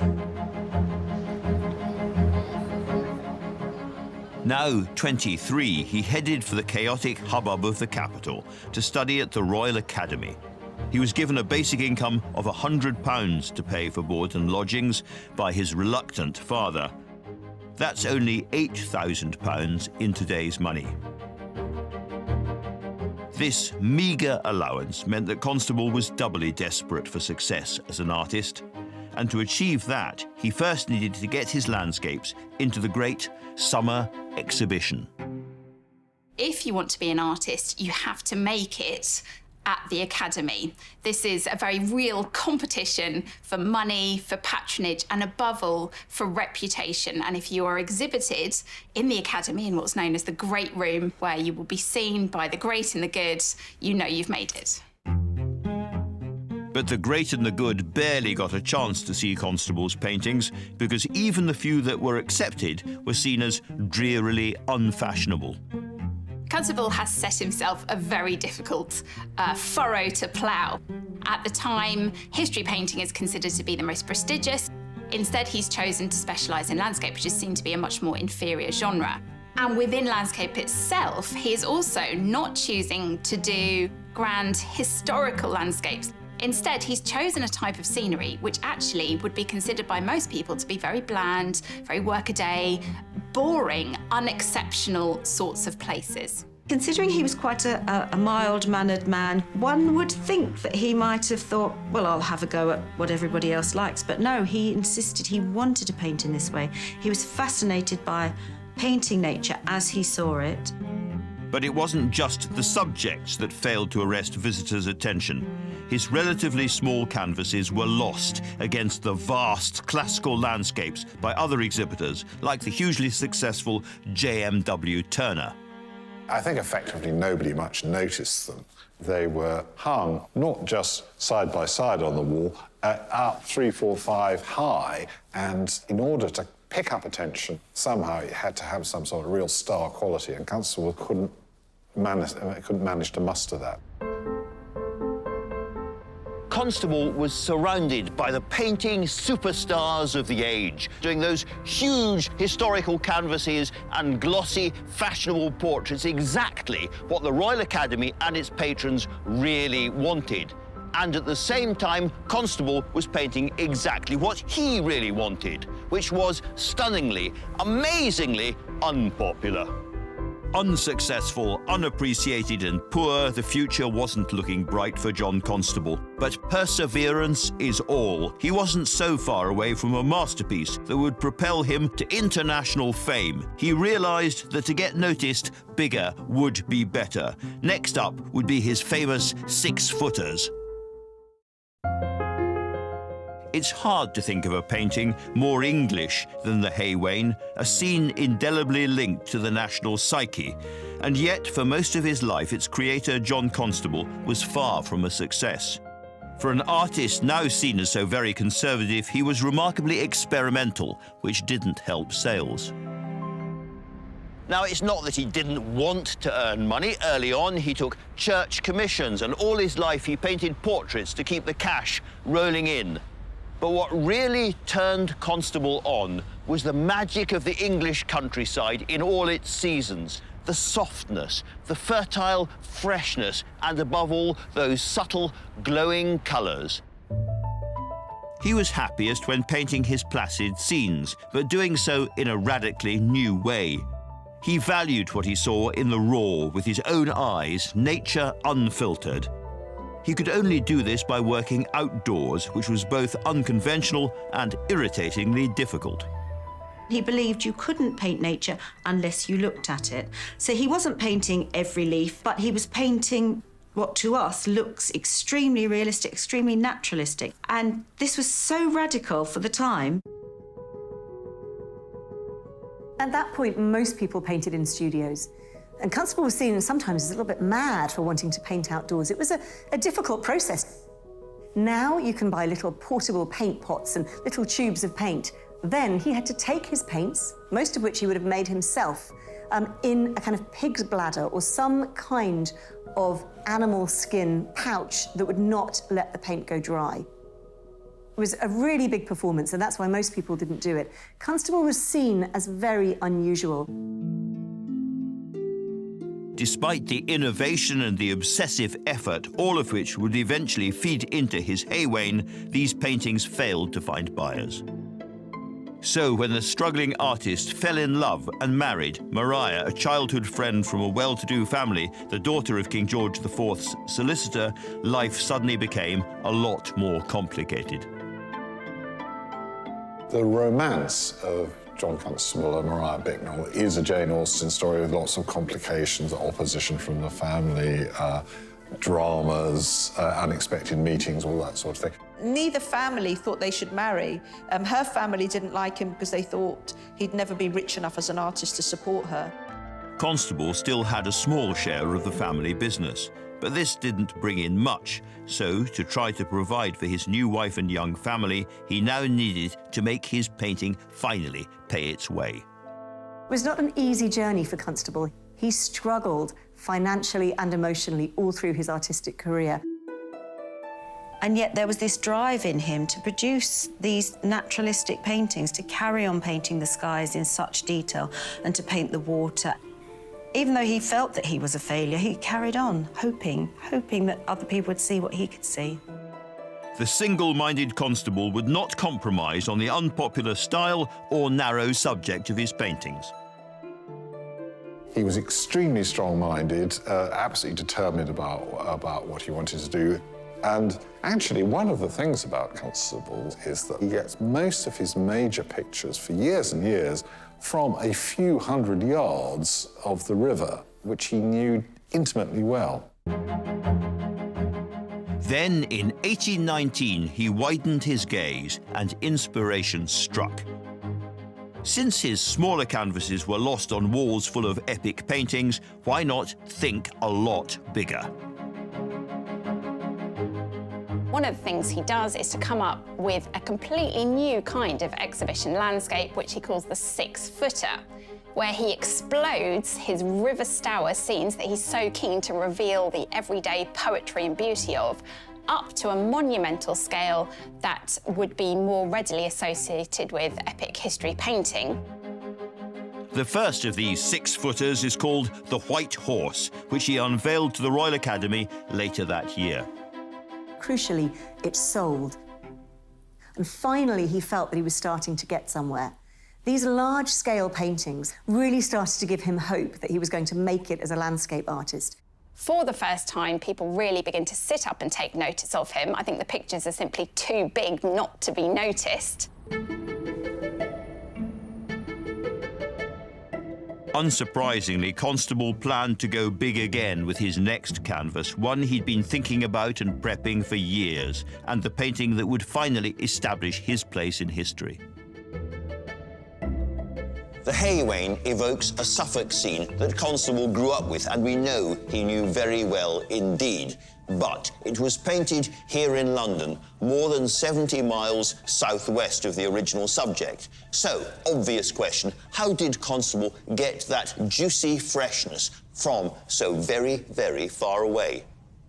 Leafing through earlier images of Constable's work, it becomes increasingly obvious that the Wain is not one single moment in time, but the culmination of years and years of looking and painting and drawing. So, for example, here from 11 years before the Wain is another painting of Flatford Lock, lovely, fresh, lush and beautiful, and of the buildings around Flatford Lock, again 10 years beforehand, he's already noting down the details of the buildings. And the Wain itself, well, there are lots of drawings of horses and carts and wains, I suppose you'd call them. Here's a rather crude one where he's clearly working very fast from life. You can see that by the nervousness of the pencil lines, if you like. Lots and lots of redrawing around the figure and so forth. That could only be from life, but very beautiful. And here, for instance, is a more completed drawing, again of a cart and two horses in this case, and he's fascinated by the way the shadows fall around the wheel, the rim of the wheel, the spokes, everything is in great detail. This is a man who is always watching, always noting, and crucially, always remembering. It would take him 2 years to complete after Constable started preparing the Hay Wain at his London studio in 1819. Maria, however, was struggling with her health, and so a change of scenery and cleaner air were essential in the summer months. London, which was a city of 1 million people with medieval sanitation and primitive infrastructure, heated entirely by coal, was so polluted that you could see a sort of dome-shaped grey cloud hanging over it from 15, 20 miles away. Constable moved his family north to just beside Hampstead Heath to avoid the smog. It may seem surprising to find the home of a man so associated with rural life here, but this part of London, the country in the town, would matter in his struggle to create the Hay Wain. The current owner of his last address in Hampstead is Christine Pullen. Constable loved the house, but he complained to his friend John Fisher that living here was ruining him because he was paying 4 guineas a week for the house furnished at a time when an artisan family could be housed and fed on £1 a week. So that was an enormous sum, and he had a growing family, and he was not selling many pictures at that time. But there was one definite advantage in paying those bills. This is the backyard of the house, where Constable found a shed containing mops and brooms and buckets and coals, and he cleared the shed out in order to create a small workroom where he could work on his sketches. Here, he was in the middle of the countryside, effectively, then, and he liked the open views of the skies and made a lot of sketches while he was living at 2 Lower Terrace. He called it skying. On the heath, he would spend days with his eyes glued to the skies and clouds, a delighted weatherman. Only 4 years before Constable began making his annual excursions to Hampstead, the first ever book of cloud classifications had been published. This was a text he's thought to have read, as he believed that we see nothing until we truly understand it, and the details of the skies he sketched here would eventually find their way into the Suffolk of the Hay Wain. Constable was fascinated by the passing clouds and the changing of the light. It's very similar to the skies in East Anglia, and I think that's one of the aspects of Hampstead that attracted him to the area. While Constable was lost in his obsession perfecting the skies for the Hay Wain, for perhaps the first time, there was a good reason for him not to be in Suffolk. The Industrial Revolution was sweeping across Britain. Infrastructure and agriculture were changing fast. The rivers and the mills were now part of a capitalist economy, ripping up the old ways and plunging many rural workers into uncertainty and hunger. The agricultural labourers were leaving their work to go and work in the cities, and then those who were staying to work were finding that agriculture started to become much more mechanised. It was a time of huge inequality, a lot of poverty, and a lot of people who were really eking out a subsistence either from the land or from a very poorly paid job. Less than 4 years before Constable began his Hay Wain, a sharp hike in the cost of bread led to riots across East Anglia. The poor labourers couldn't afford bread. They weren't earning enough to even pay for bread. The only thing they could do to try and draw attention to themselves and to their families that were starving was to riot and protest. Torched by despairing workers, much of Constable's home patch was now surrounded by the glare of fires. And as he began work on the Hay Wain, how much of this rebellion would be reflected in it? Absolutely none. This is the art of a Tory idealist, not a social realist. And this, I think, is what's particularly striking about Constable's painting. It is political art. Not directly, he's certainly not shouting or stabbing a finger at us, but he is saying that this vision of natural harmony and social peace, not what you're reading in the newspapers about turmoil and strikes and protests, but this is how it ought to be. In terms of his technique, the way he put paint on the canvas, Constable was an avant-garde, progressive painter. But in terms of his message, what he was trying to say, he was profoundly conservative. By 1821, preparations for the final canvas were coming together.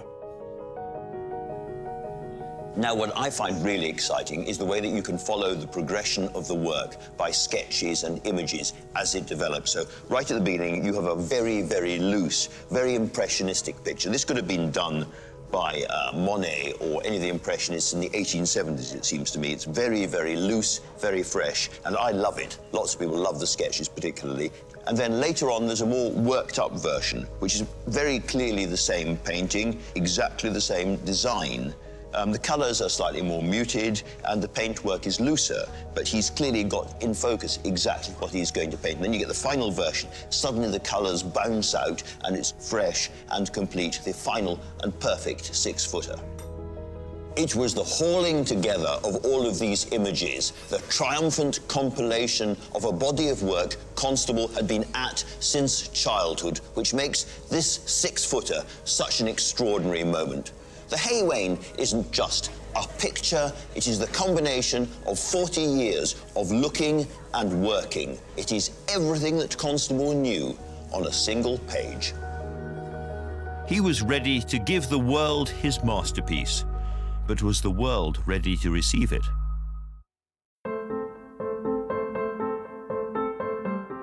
The Wain, the most famous work by the 19th century artist John Constable, is widely regarded as the quintessential English landscape painting.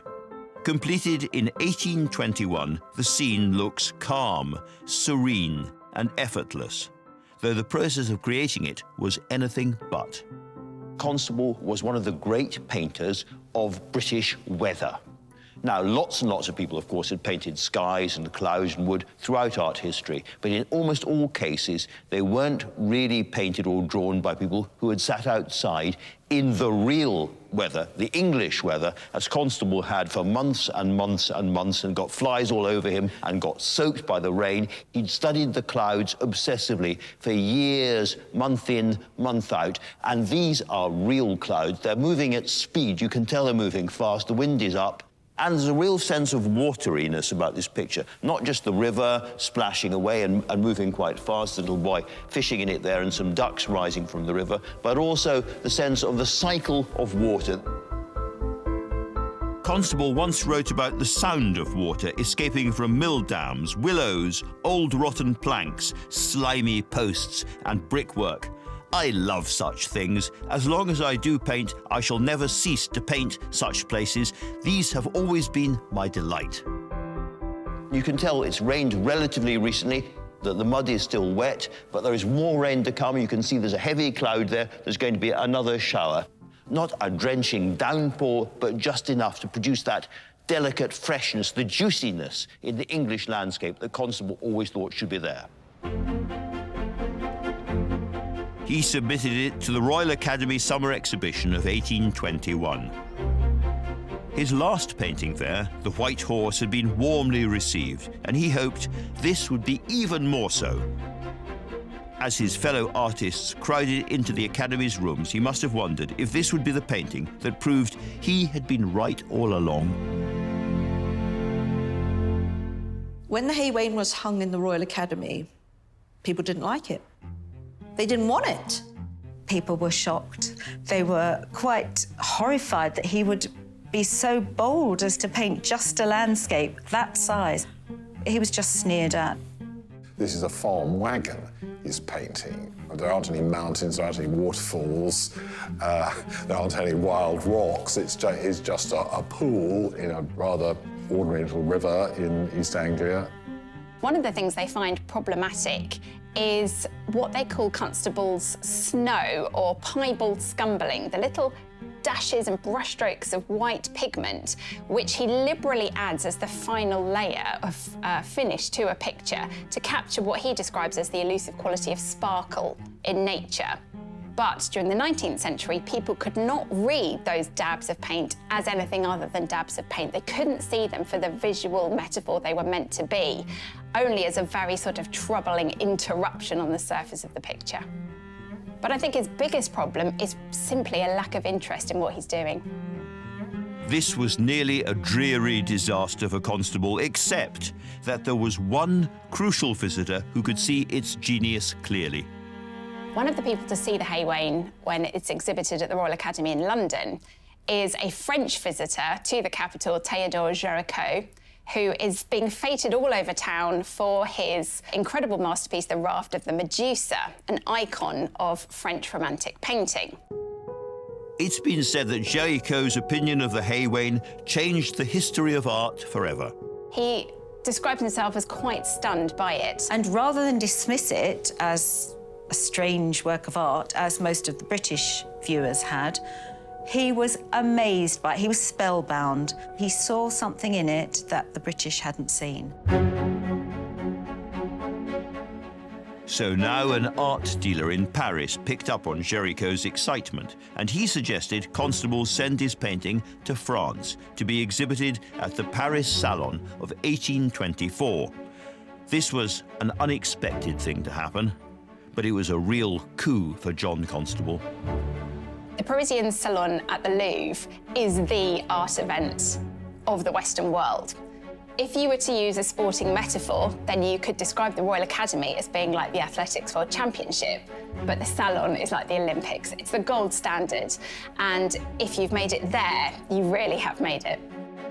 The Wain was now going to be seen by the most important and influential French artists.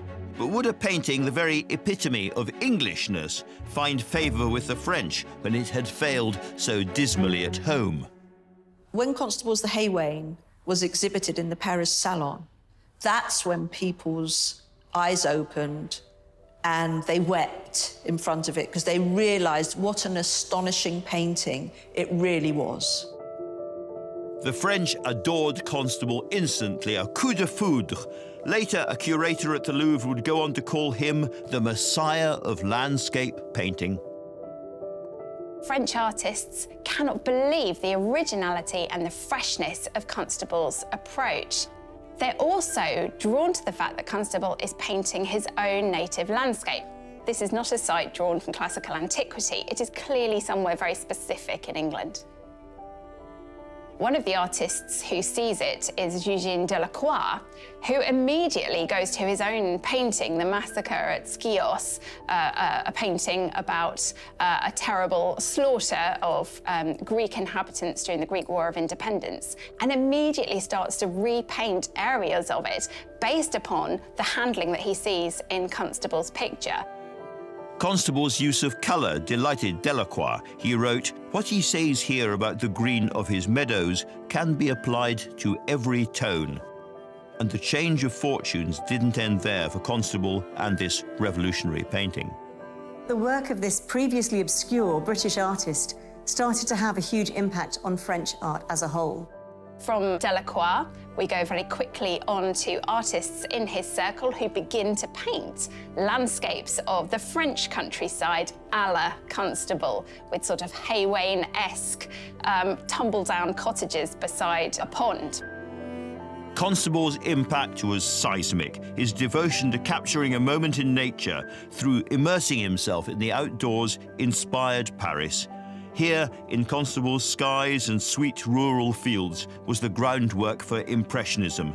Meanwhile, radicals like Rousseau, Millet and Manet would soon be seeking out Constable's canvases for themselves.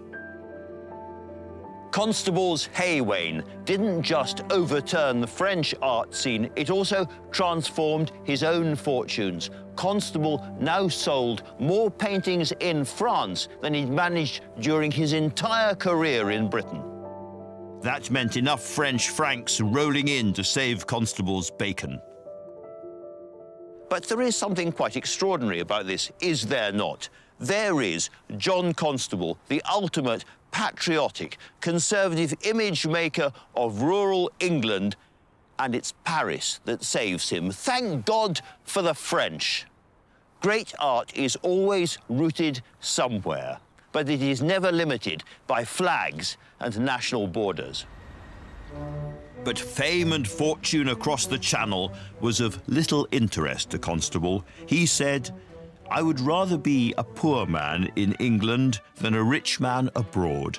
And so when he was invited to France to be awarded a royal honour by the king himself, his response shouldn't have been a surprise. He was given a gold medal, which would have been presented by Charles X, but Constable fatally refused to travel to Paris to receive it in person. In fact, never left Britain. The furthest he ever went was the Lake District, and that was on the sort of outside edge of what Constable regarded as possible. Despite this profound distaste for travel, Constable's prospects were definitely improving. But just 4 years after being celebrated as England's most innovative painter at the Paris Salon, disaster struck. His beloved wife, Maria, fell gravely ill. She probably had tuberculosis and had always been delicate, but also her fate, as was the fate of an awful lot of middle-class Regency wives, was almost incessant pregnancy. She had 7 children and 2 miscarriages in about a decade, and that obviously had a seriously bad effect on her health. Maria died shortly after the birth of her 7th child, and Constable was totally devastated.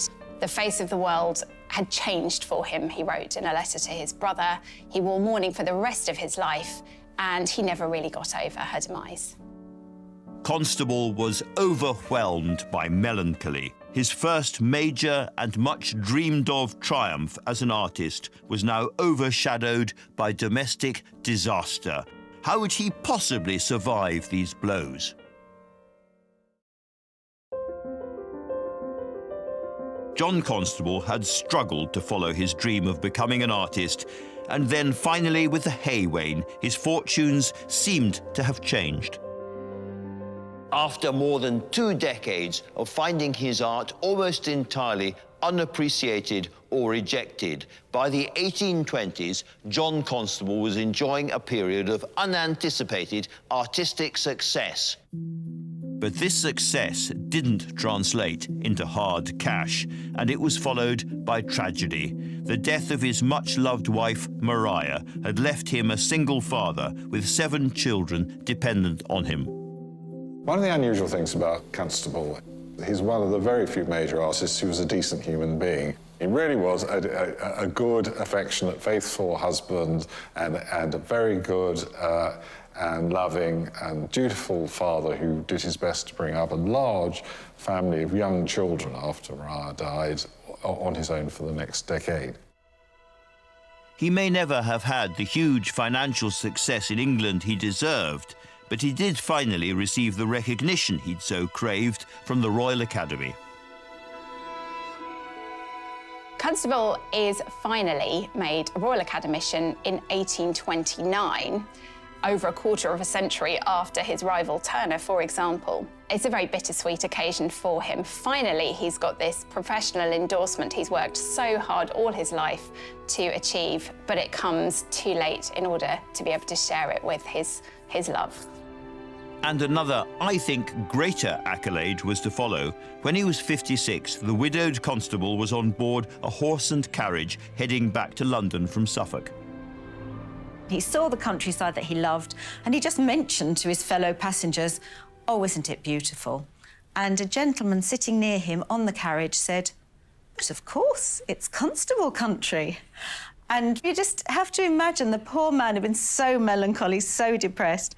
It must have given him such a boost. He was delighted to know that he'd actually made a mark on people's psyches and people's attitudes towards what he loved as well. John Constable died in 1837, and for such a devoted family man, it's fitting that he left most of his work to his daughter. She, in turn, bequeathed the paintings and sketches to the nation.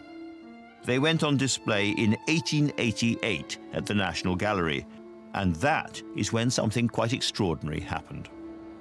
For the first time, people see his en plein air sketches. These very fresh, simple, beautiful studies made out of doors. And because of later movements like Impressionism, they now can judge these things and realise the value and the originality and innovations that Constable had brought to them. And Constable, in some ways, gets reinvented with definitely a sense of patriotic pride that actually here was Constable, the British artist, doing it a good 50 years before the French. People flocked to see them because it was a sense of nostalgia. And also it was a bit of peace from the noise and the hubbub of city life. You know, they could lose themselves in the landscape, in nature. And the biggest draw, obviously, was the hay wain. It became instantly popular. It suddenly seemed to be a symbol of Britain in the British countryside. And in fact, it was so popular that by the 1890s, Thomas Cook had started to organise tourist visits to Constable country so that people could see where the hay wain was set. You've got to remember that sort of in the 19th century, there were new trains taking people on trips around England. People wanted to go to Constable country.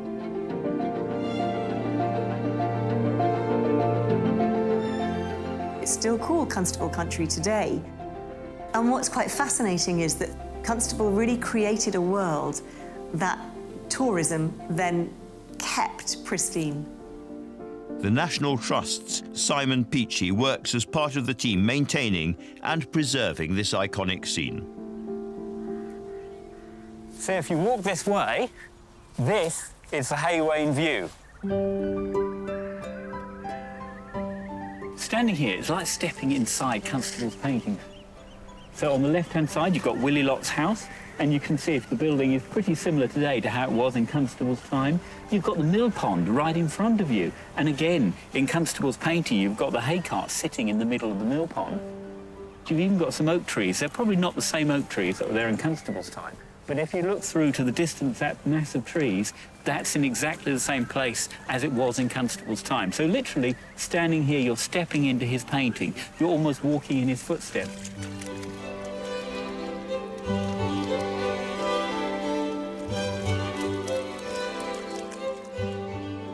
Every year, 250,000 people come to admire the prospect that inspired Constable's hay wain all those years ago. We like to say to visitors that we've got the original of the hay wain and the National Gallery has got the copy that was done by John Constable. The landscape Constable painted is now an important part of the history of British art. But it's more than that. It's ingrained in our lives. It's so very familiar, an image found on countless calendars, biscuit tins, cushions and jigsaws in households all around the country. John Constable has taken a sentimental rural vision and raised it to an ecstatic level. Yes, this bears no relationship to what was actually happening in Suffolk at the time. And yes, the more you think about it, it is an almost ridiculously banal image. It is the 1820s equivalent of a battered white van leaving a Tesco forecourt on its way to make a food delivery. This is John Constable gives you logistics solutions. And yet, when you look at it, it is impossible not to feel humbled and proud and very moved indeed. It is a golden age painting, full of the enjoyment of nature, fresh, delicious. You want to be there. You want to stand in that field and smell the wildflowers and feel the wind in your face as the clouds scud over your head. It is a deeply, deeply nostalgic painting, and nostalgia is a very powerful emotion. John Constable took the ordinary, the English ordinary, and he made it epic. He made it majestic. And by doing that, he touched the soul of the English forever. And that is why this is one of the world's great paintings.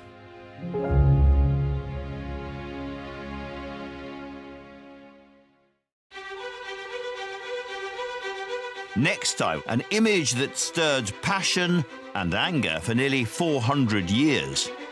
When it was made, this kind of image was outlawed, forbidden, and certainly never to be seen in public. A groundbreaking work of rare beauty. He's really fascinated by the whiteness or the paleness of her flesh. So it's quite a sexy picture. That defied the Spanish Inquisition and roused the suffragettes into violent action. What she had concealed about her person was some form of meat cleaver. The remarkable story of the Rokeby Venus.